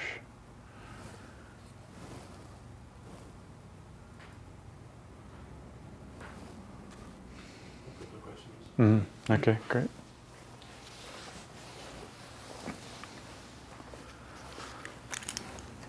Okay, first one from Cole Romizer. Sorry if I said your name wrong. Mm-hmm. It says, hey Michael, could you talk a little bit about the light source on the setup? I'm working on trying to get a better consistent natural light source in my studio. Outside light is not reliable in the northeast during the winter. Do you have any recommendations for artificial light sources? Thank you. Yeah. So these are a company called Aperture, and we're using artificial light for production, and they work really well. I recommend that you check them out.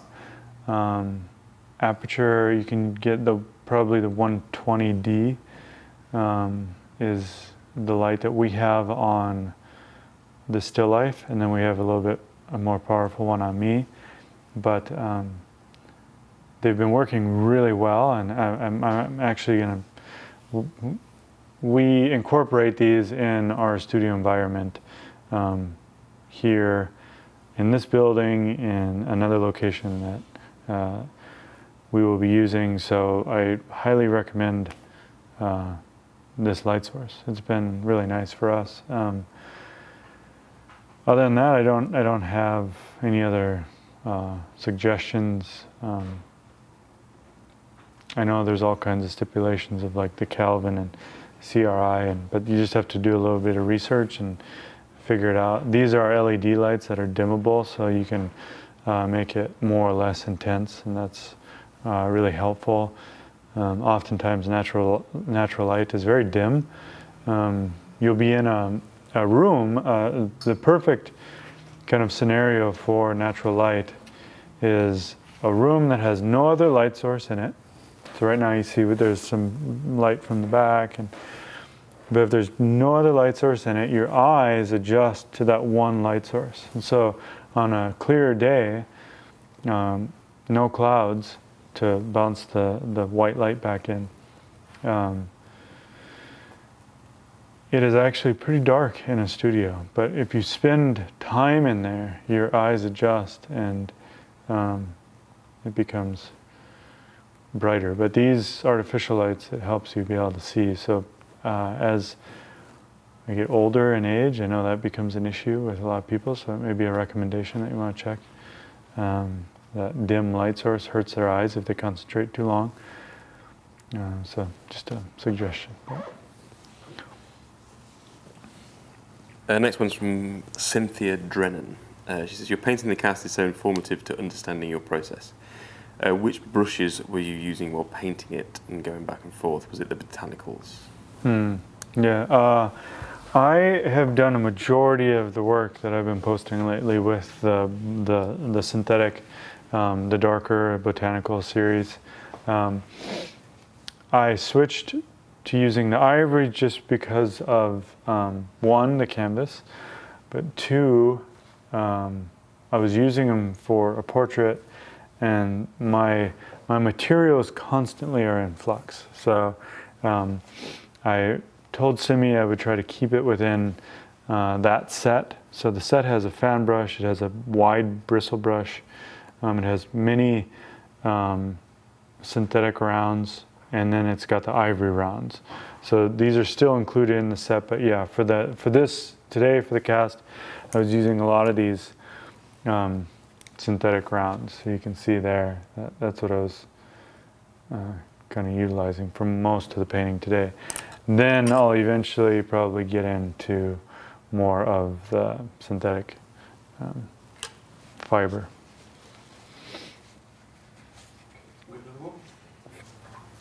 This is from Laurie Hallowell. As a new painter, I feel fairly confident in getting down the large shapes, but when it comes to breaking down the large masses into subforms, I tend to get a bit lost. I have difficulty seeing the differences in warm and cool variation and understanding how to build up the differences that make the form dimensional. Do you have any suggestions about how to advance my ability to see these? Yeah.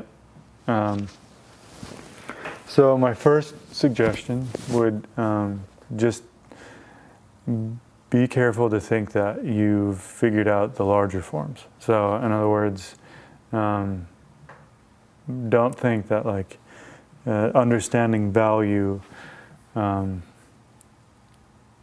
you let's say you have one step figured out and then you just need to kind of crack the next code and then you'll be able to paint well. The biggest thing that I think, well, there's two things. One is the block-in, which is two-dimensional, so that's seeing angles, distances, point relationship, rhythm of line throughout the piece, establishing your parameters and how they all fit in.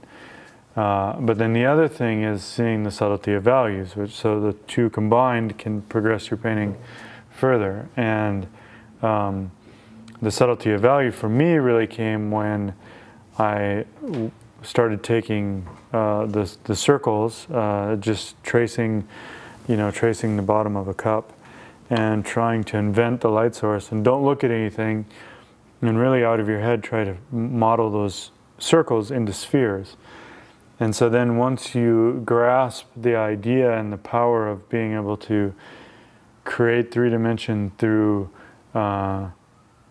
not looking at something, so not looking at a photo and not looking at nature, then you can start to see how kind of the mentality of creating space on your canvas is applied then, because then you're thinking, okay, I remember I turned the circle into a sphere, so now how do I turn this big mass into a torso that's going back with, other different muscle groups connecting into the existing within the scapula and the deltoid, etc. And then you break things up through the block-in and you break things up through the subtler form modeling. But I would just be careful to think that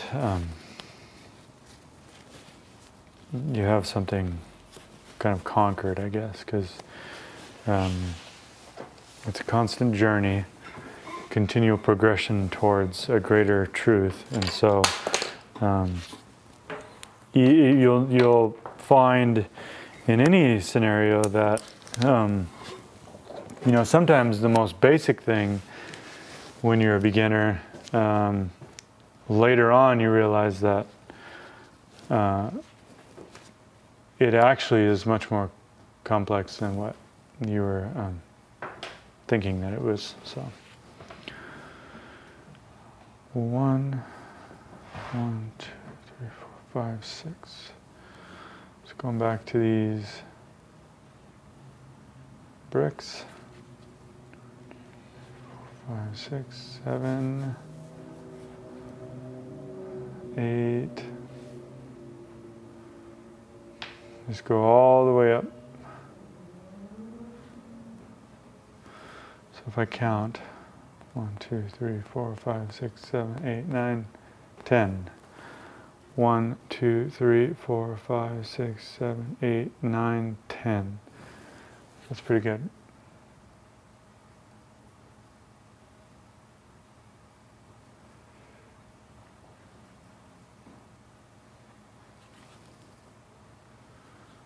Keep going up.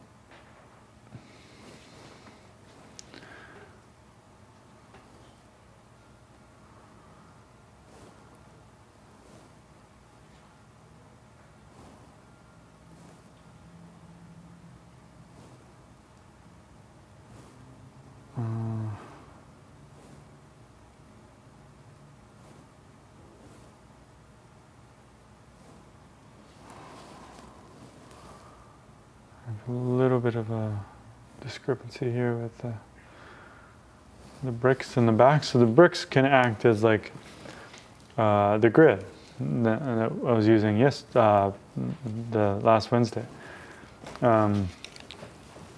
So if I have a pretty consistent source of information, which are the lines of the brick, then that can be an indicator that potentially my cast is also too tall up here, because the bricks are not fitting into where they're supposed to be.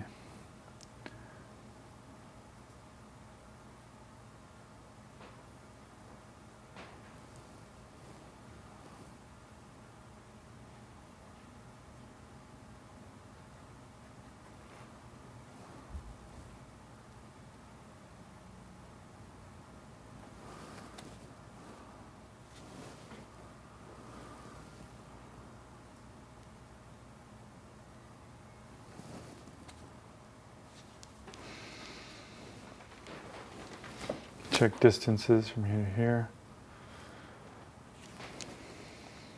Distance from here to the shadow, shadow to the light.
So before the end of the class, I'm going to, we have about an hour left, I think, and I'm imagining, so I've been putting in some pretty good time on this cast. It's not anywhere near finished, but you can see it advancing slowly and steadily, kind of towards a greater degree of finish. But then what I'm going to do is think about, there's a lot of square inches on this. 1, 2, 3, 4, 5, 6, 7, 8, 9, 10. 10 times 17, 170 square inches on this canvas. But if I just consider the area that I'm interested in as area to resolve, then the square footage becomes less and the workload becomes much less, and you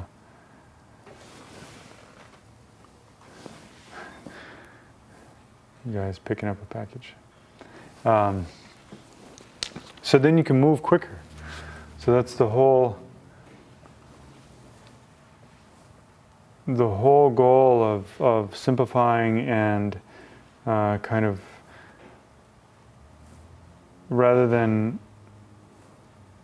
rendering out the entire picture part by part equally, I'm focusing and concentrating my energy on the areas that are actually important. And so as I go through this here in a little bit, I'm going to put in the pot really quickly, kind of indicate the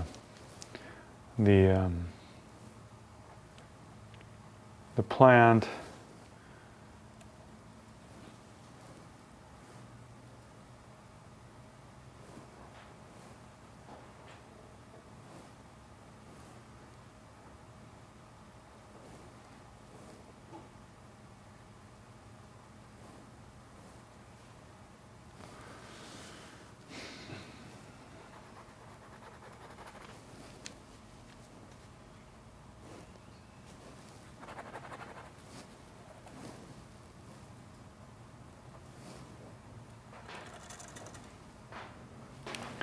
dark.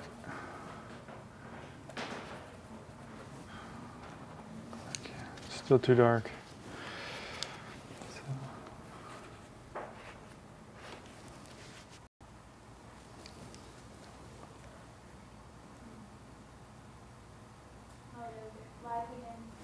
Great.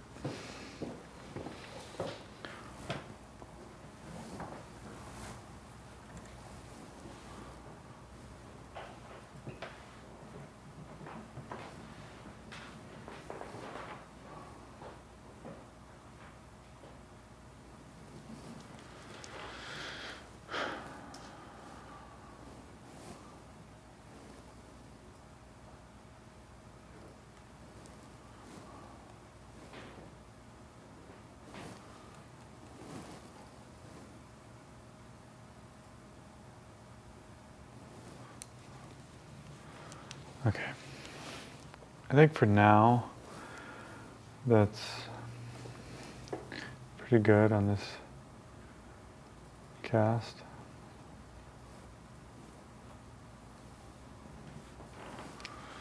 So I'm going to move the canvas slightly.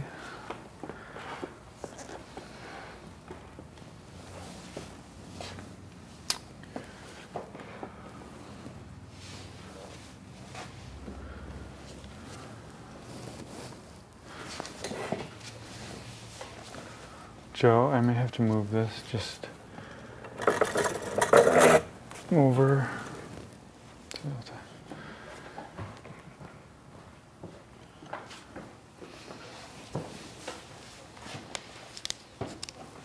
Okay, so back to the idea about I want to render the stuff that's important. So as I cruise through this now and do like another kind of, I'm skimming over the stuff that's up here. This is the brick there.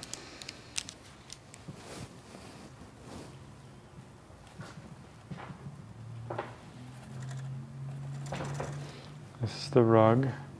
As it goes back, it gets darker. So this section back here is much darker. As it comes into the light here, come back up to the light.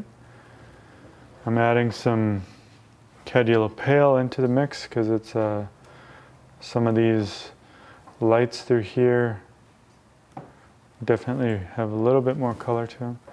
I don't know if it shows in the photo or not, but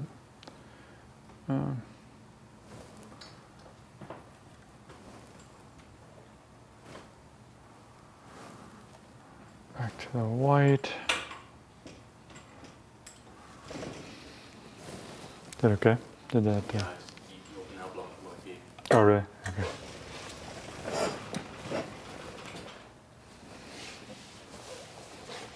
Is that okay? I'll take the camera. Is this better?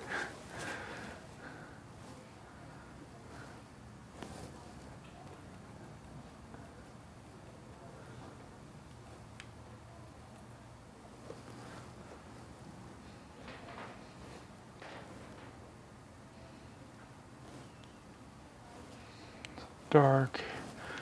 Grab some gray. This is the brick.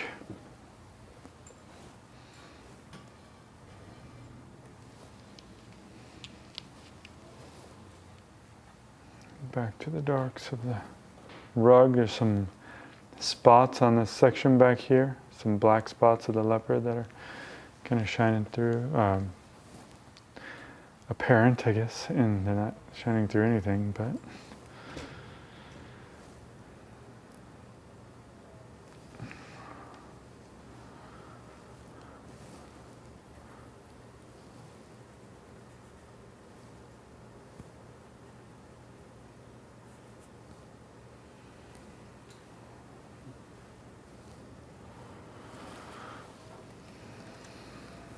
shadow back here.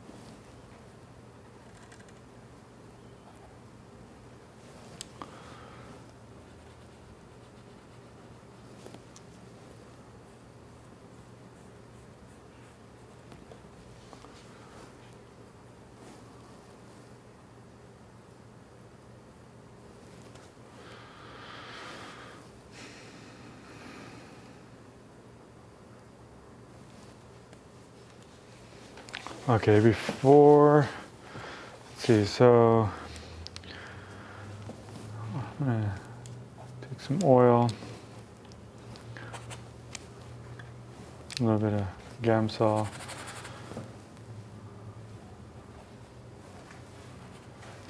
I want to darken this. Didn't quite work how I intended.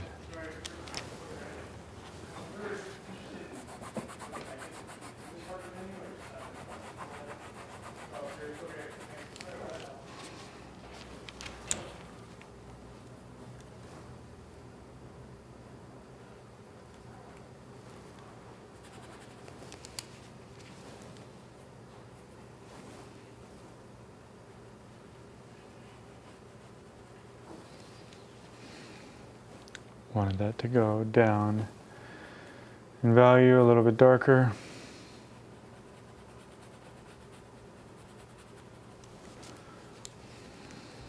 And then this can come forward.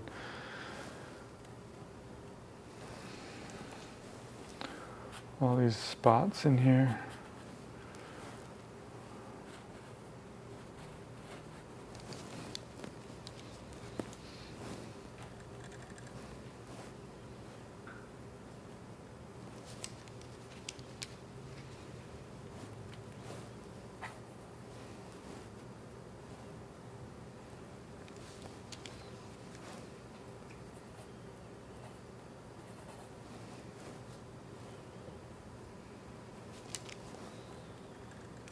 Each time I calculate the object, so that right now this is a brick in shadow. So it's a little bit bluer, that neutral blue, and then it's receiving light, so I'm mixing a little bit more white into it. That's a little bit too cool, so I'll go and grab the raw umber. Now I'm going to move into the fur again. So then I go back over to my white section there.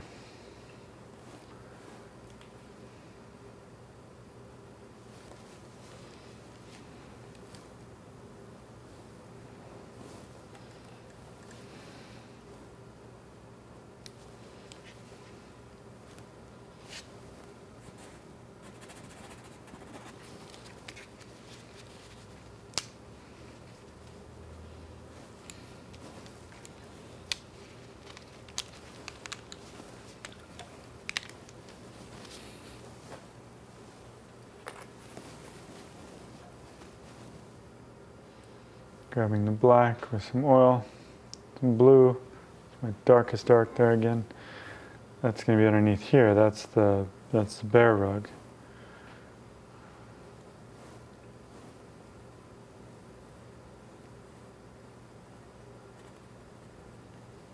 And see, now I've done 2 layers on this stuff, but this is still raw canvas.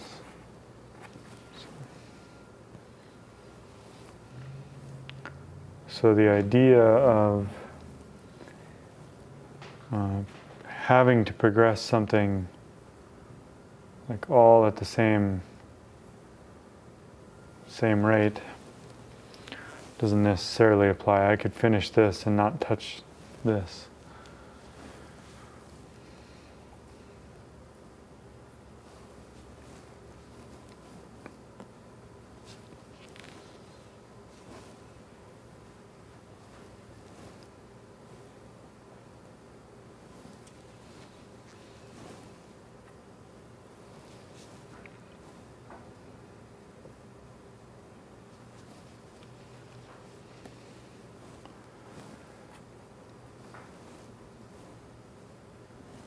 Some of the spots.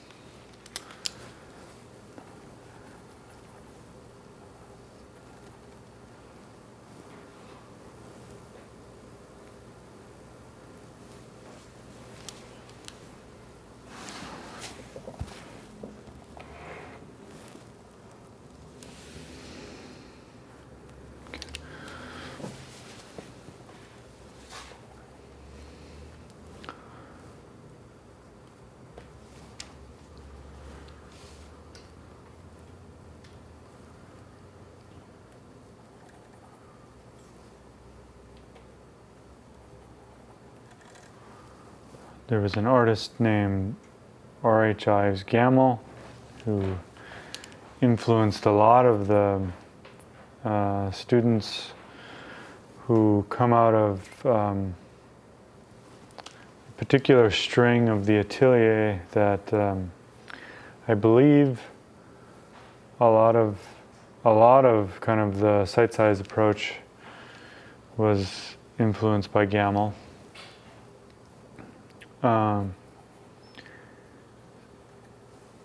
But he used to say, again, I didn't hear it, but the stories say that he would talk about tackling the furthest thing behind. But when I went to New York and learned about the techniques and processes there, then I was like, well, technically this detail here in the trim underneath the shelf, that's probably the furthest thing behind. So do I bring that up compared to this? And I think that's how students kind of waste a lot of time, is because they're not focused on a particular task at hand that you want to figure out and finish or get close to finish. You'll do a little bit here, then you'll do a little bit here, and then I'll indicate a little bit there, block in this broad thing, and it just takes so much longer that way. Whereas if I'm in this spot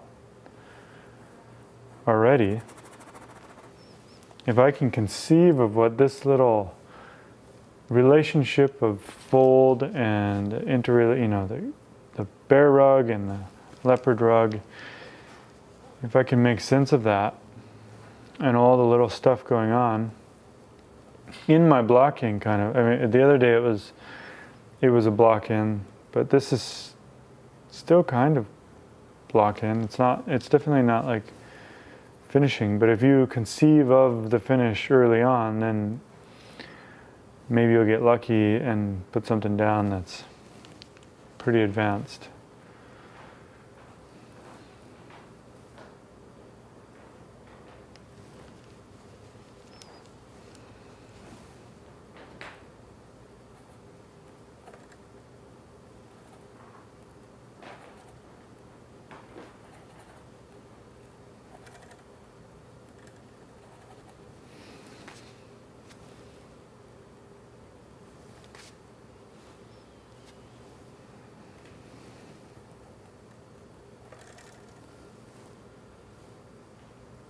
To that brown fabric there, it gets a little bit more light. This brown fabric here gets a little bit more light. So this one's getting hit with light. This one's getting hit with light. This part here, and then it twists, and there's some of the black fabric. The black fabric becomes apparent there.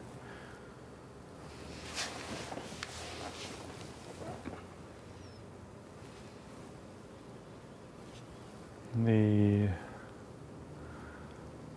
bear rug casts a shadow there. Taking a quick vertical, looking up, taking a plumb and looking up and down on this where the bear rug meets the brick, and making kind of a drawing indication, putting that in.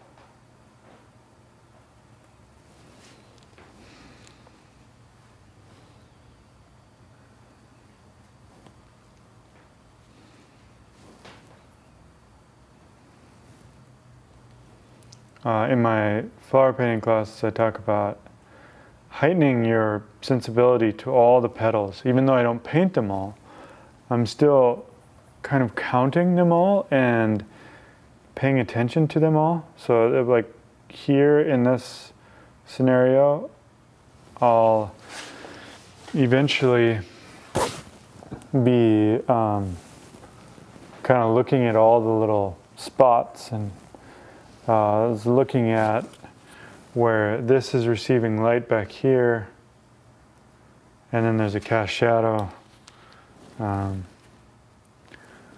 That's kind of some minor detail stuff. That would be like trying to figure out what the petals are doing in the painting, but it's really important as far as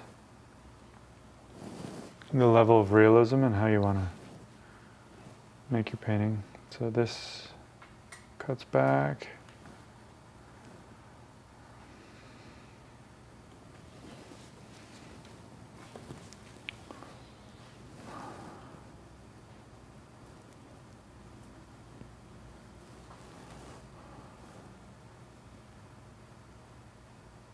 This may be just color of a darker brick, because you'll notice that there's different brick colors on this.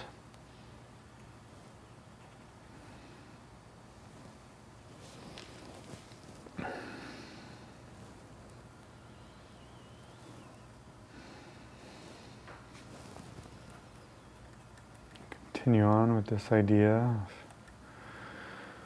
putting in some more spots.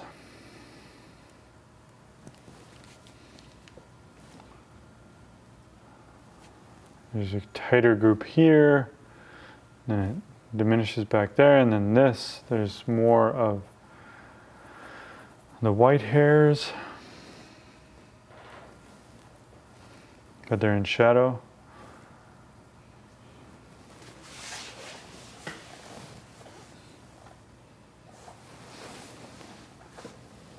I just got this crazy cramp up my neck.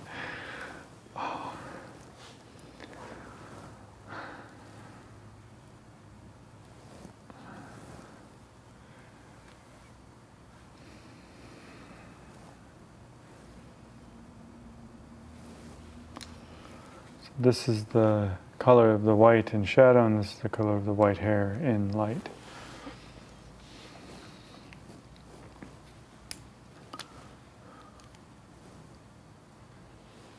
I'm gonna scumble this area, and then I can paint into it. A scumble is taking a lighter color over top of a darker color.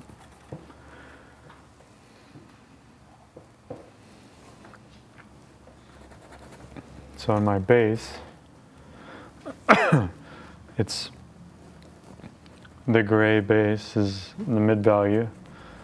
So the scumble is taking this lighter note over top. And glaze is taking a dark over a light.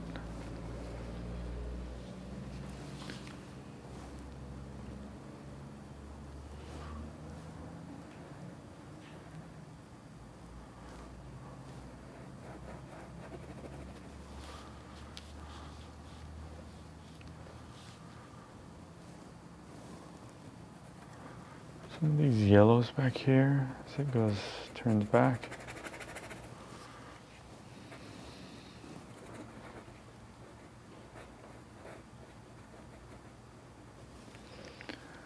What's it doing there? Let's see. Overall, it's got the paw right here is light. And it's got the dark brown fabric again. See, it kind of takes the mystery out of squinting and guessing. If I can just call it what it is, that's a brown fabric, and it's getting less light than this fabric up here, then just find where I'm at on my palette over here. I wish I knew more about music, because I would really go nuts with metaphors and talking about different tones, and because I definitely see and think about value in that way, so it's I just don't know how to play music at all.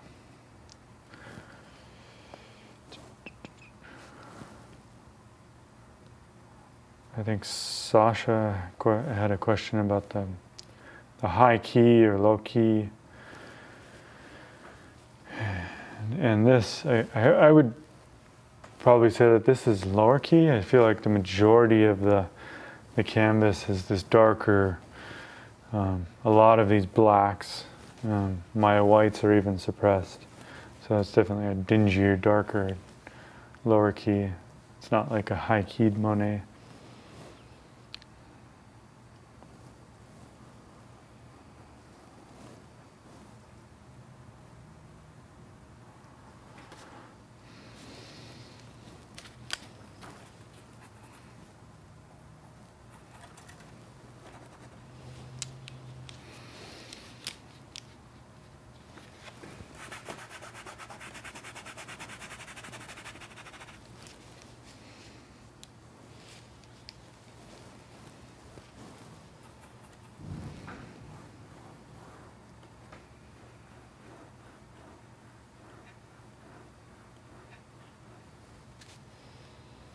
This is my stopping point.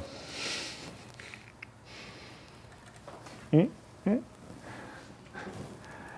I have room to smudge over, or should I? Which is the most? What's that? Does it affect this one most? If I pull this way? Move that. It's still in the picture. Give me a little bit more space here.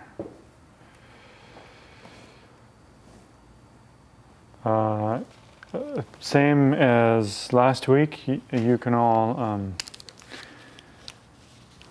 maybe send an email and vote if you want me to render out some of this stuff. It would be very similar to how I'm approaching all these smaller elements through here. So I mentioned that I was going to do the green abs. This is the green note in light, so just hint at that. The shadow is on the wall.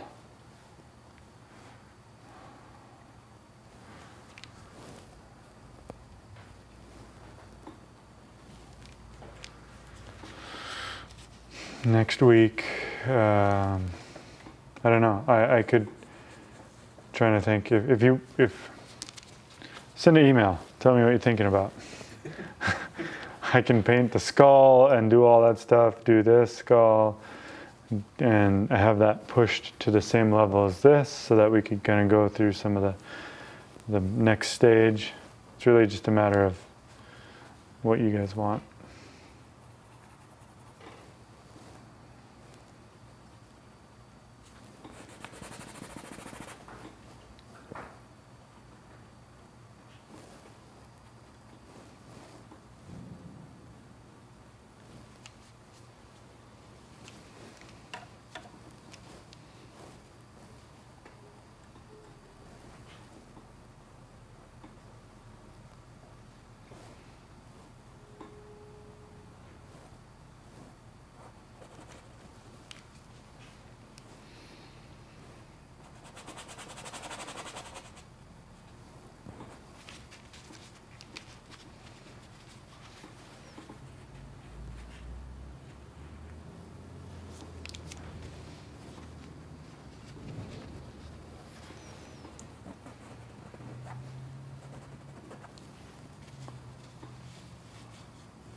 Typically, I would try to address things behind what's in front, but we're getting close to. If you have some final questions, now's the time to be sending those in.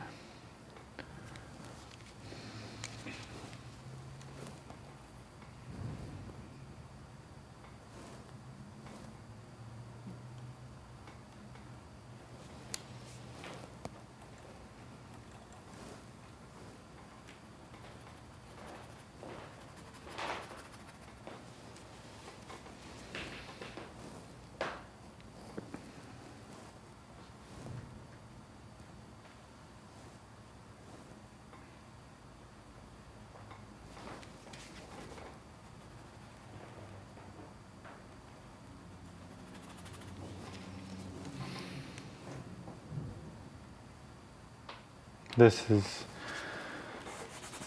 a lot of the brushwork I'm doing now is like it has to do with kind of understanding pressure sensitivity and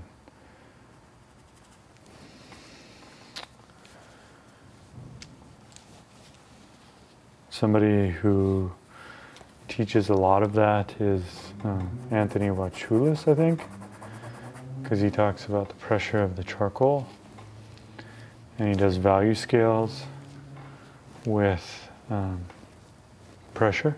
And I do that a lot, I think, with my brushwork as far as how I'm laying things down. If I'm putting it down soft or really kind of with a heavy hand, and then you know, that affects the value that you do.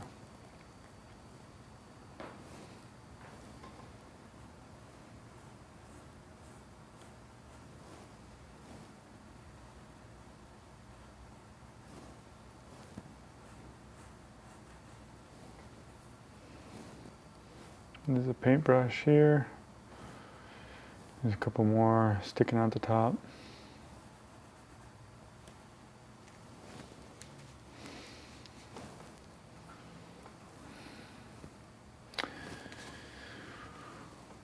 So if the shadow is here, there's like 1 brick, 2 bricks,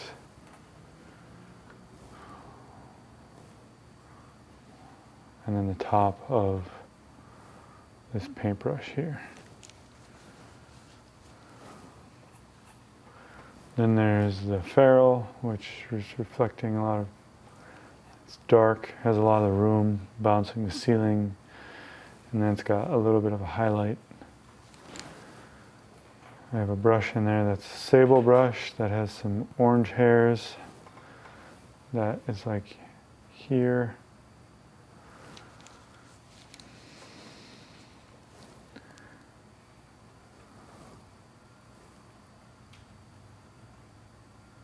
Black brush, another brush. That one's a fan brush, so it kind of splays at the top.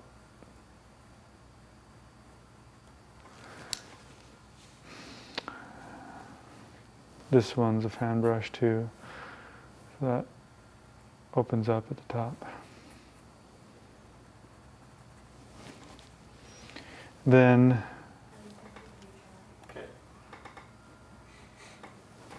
what time is it? Yes. Just gone. How much? It's live. Just gone 3:30. Okay.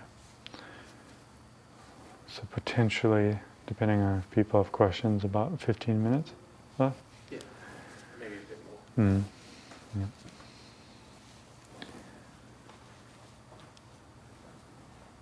You are live. Yep. I'm just thinking. Nellie's always like, hello.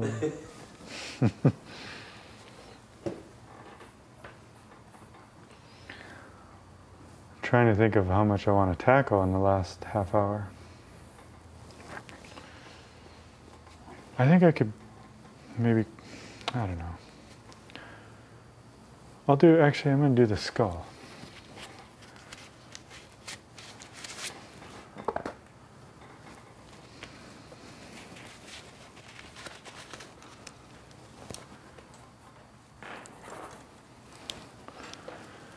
Might as well have fun.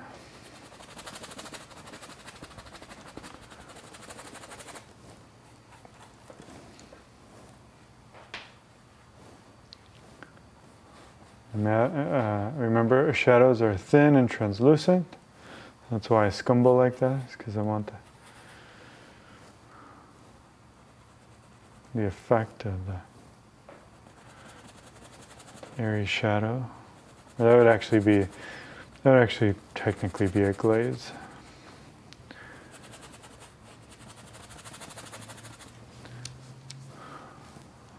Come grab some white.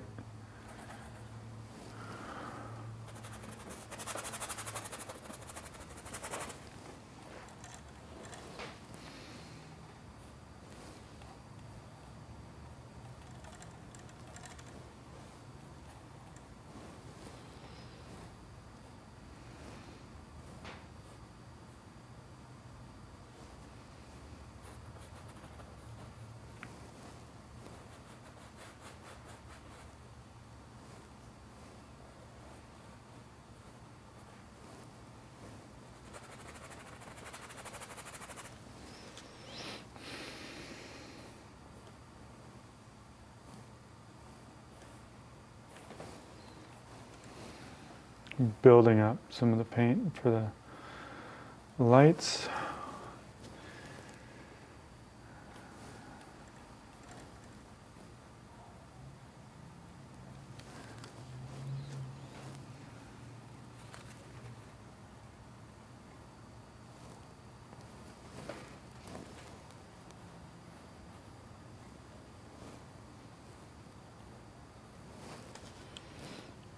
This was a mistake from last week, so.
See how I built that up really easy? It was a scumble of a shadow because of this tone of the canvas.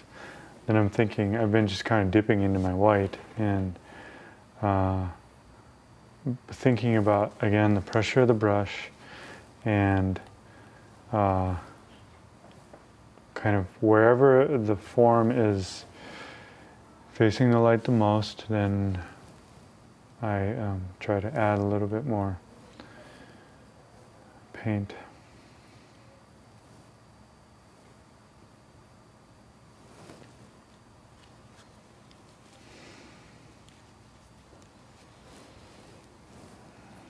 Come in and put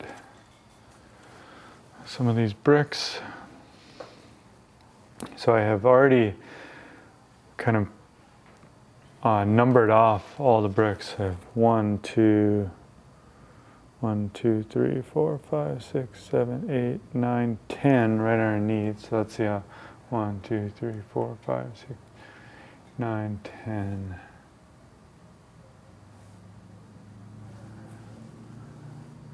1, 2, 3, 4, 5, 6, 7, 8, 9, 10, 11. Okay. So I wasn't counting it right, but so this is there's like one back here, and I'm gonna kind of exaggerate it because I want to then potentially glaze over this. So if I can establish a lighter cement color,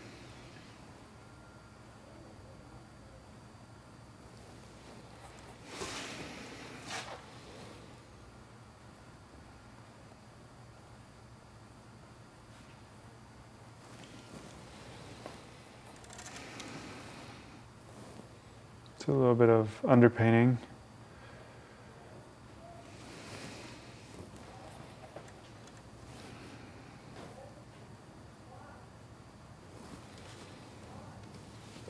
To keep on going all the way up to the top.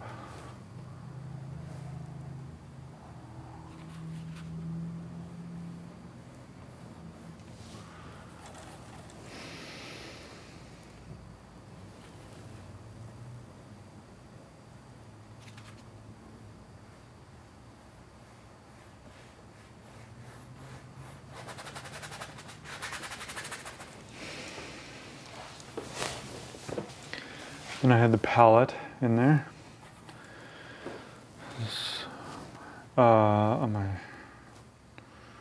The lowest point of the palette is there.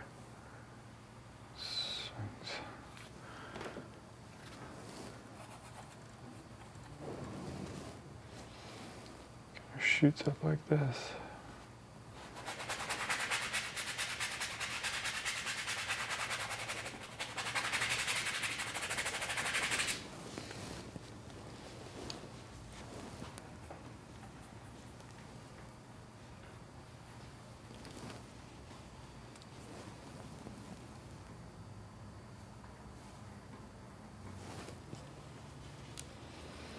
back to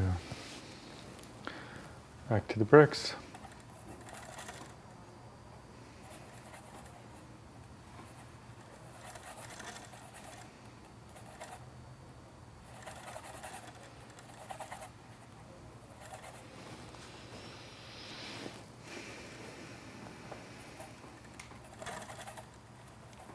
In Argentina, when I was at a cement studio, and I remember kind of discovering the idea that cement was sand, cement, and they have this thing called cal. I don't know what, maybe it's calcium or something. But it was like a filler, so you didn't have to put so much cement in. And then water, but the cal, which I'll have to look up what it is in English. It was this white color, and the sand was this yellow color, right? That's my pile of sand. And I'm sitting here watching the workers mix this, because I often am not around construction in the States. And so you have your cement that's this cool blue color. And I was like, oh my gosh, if I just mix all three of those together, then I have a little bit of what they just did.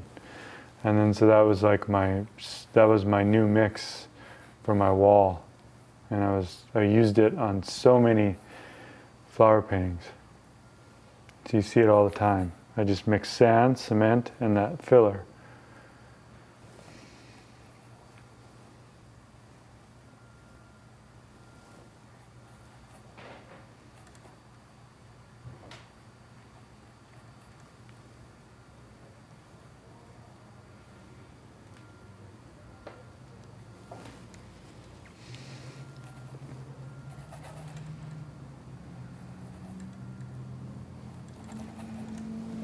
So what I'm looking at up there, it definitely has a lot more sand in it. So it's got this yellow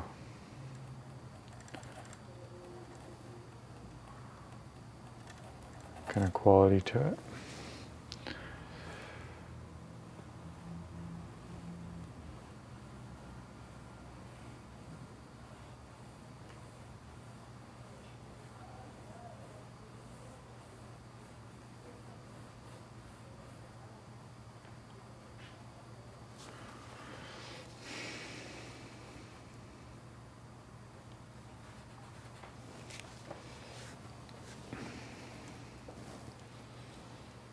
And go through and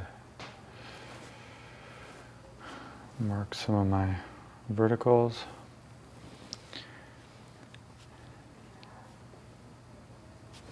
Interesting. In this top row, they have all the bricks facing the short way.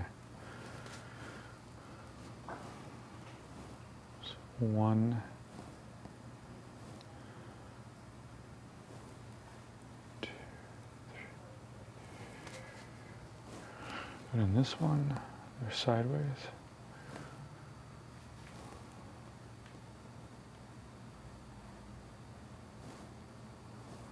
So again, this is not the right value. I'm just putting in, could be underpainting, or I could lift up some of it, like I did over here.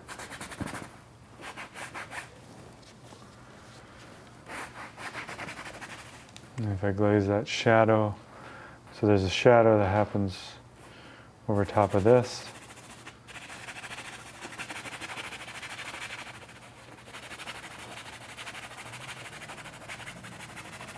Get rid of the grid.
questions?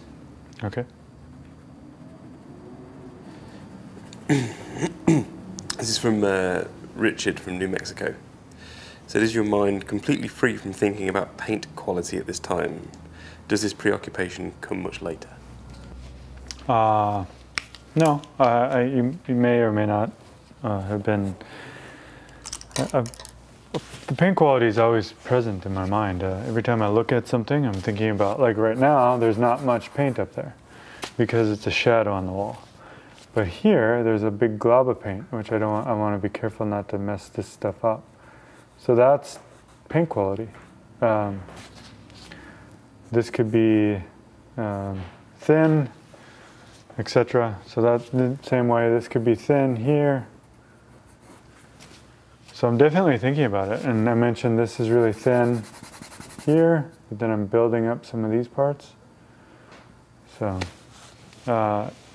maybe the level of how much I'm thinking about it will vary as I continue to work on the painting, but it's definitely present in my mind throughout the whole process. Any other? Just one question. Just one? Okay. I won't take off my gloves yet then.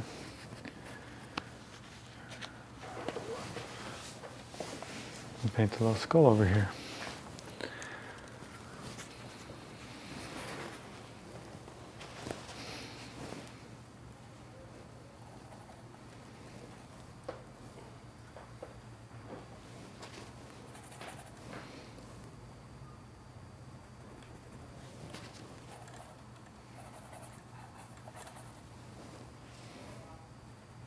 A little bit of a ambient light source filtering in over here.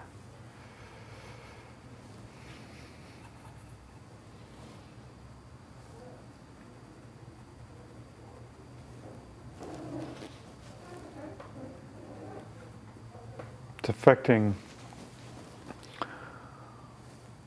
well, let's see, there's just a little bit more subtle value shift on this side. It would be darker if I'm going to resort to not putting those, the nasal structure of the bone in quite as dark at the beginning, and think about some of these other distances.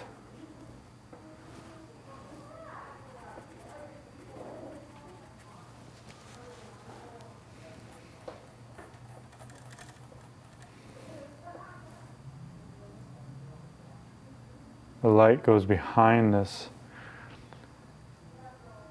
flower pot or vase, metal vase, and it strikes the side, the back end of the skull back there.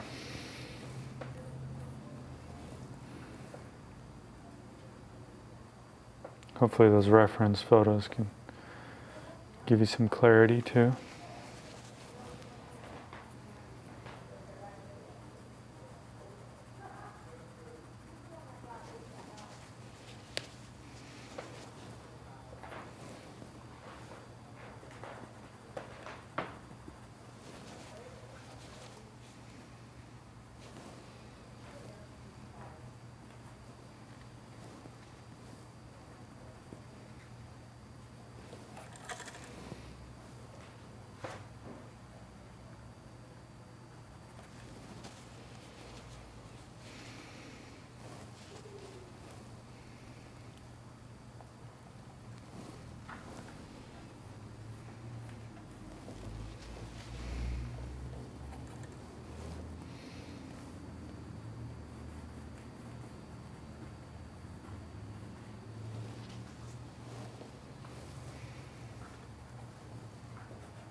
It's a bit of the top of the table here in front. Actually, the tail of the leopard is back there. That's kind of cool. That sneaks back there.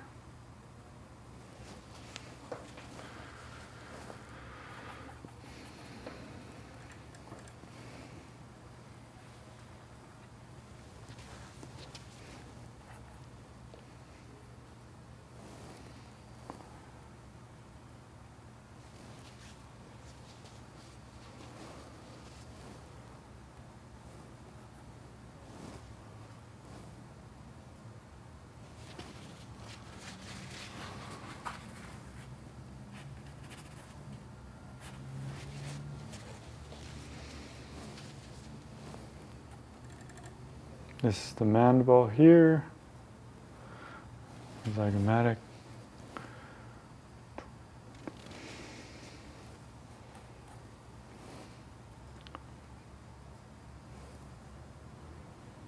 It's actually the back.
There's a shape of the frame back there.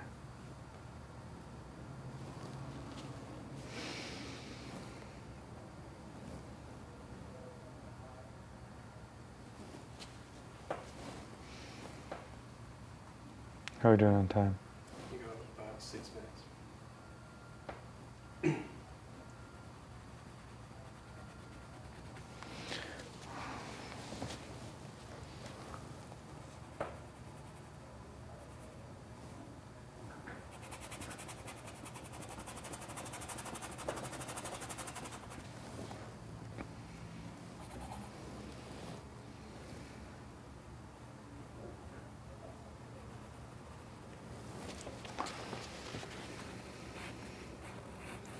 You notice all this,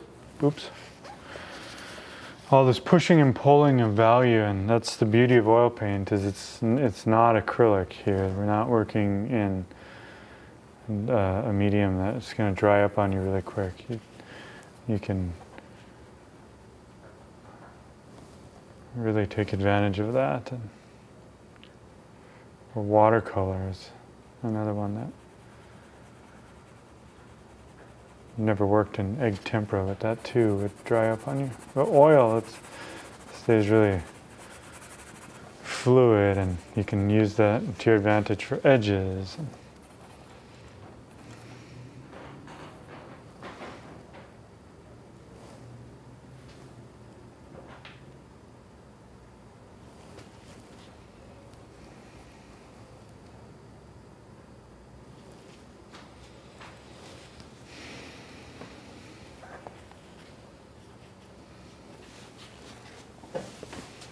Okay, so for the most part, that's the end of the day, and you can get a sense of the speed at which I was moving. Now, some questions I guess to ask would be, why didn't I stop and render out one spot? And I think that as an artist and being engaged with the subject and nature, you're investigating and you're searching for answers, but you're not certain of the conclusion. So I'm more open to the idea. I would encourage you to think about slowly adding pieces of information to your conclusion. So remember, it's this page out of a journal, or it's an investigation that's occurring that I'm trying to figure out, okay, what is happening up here?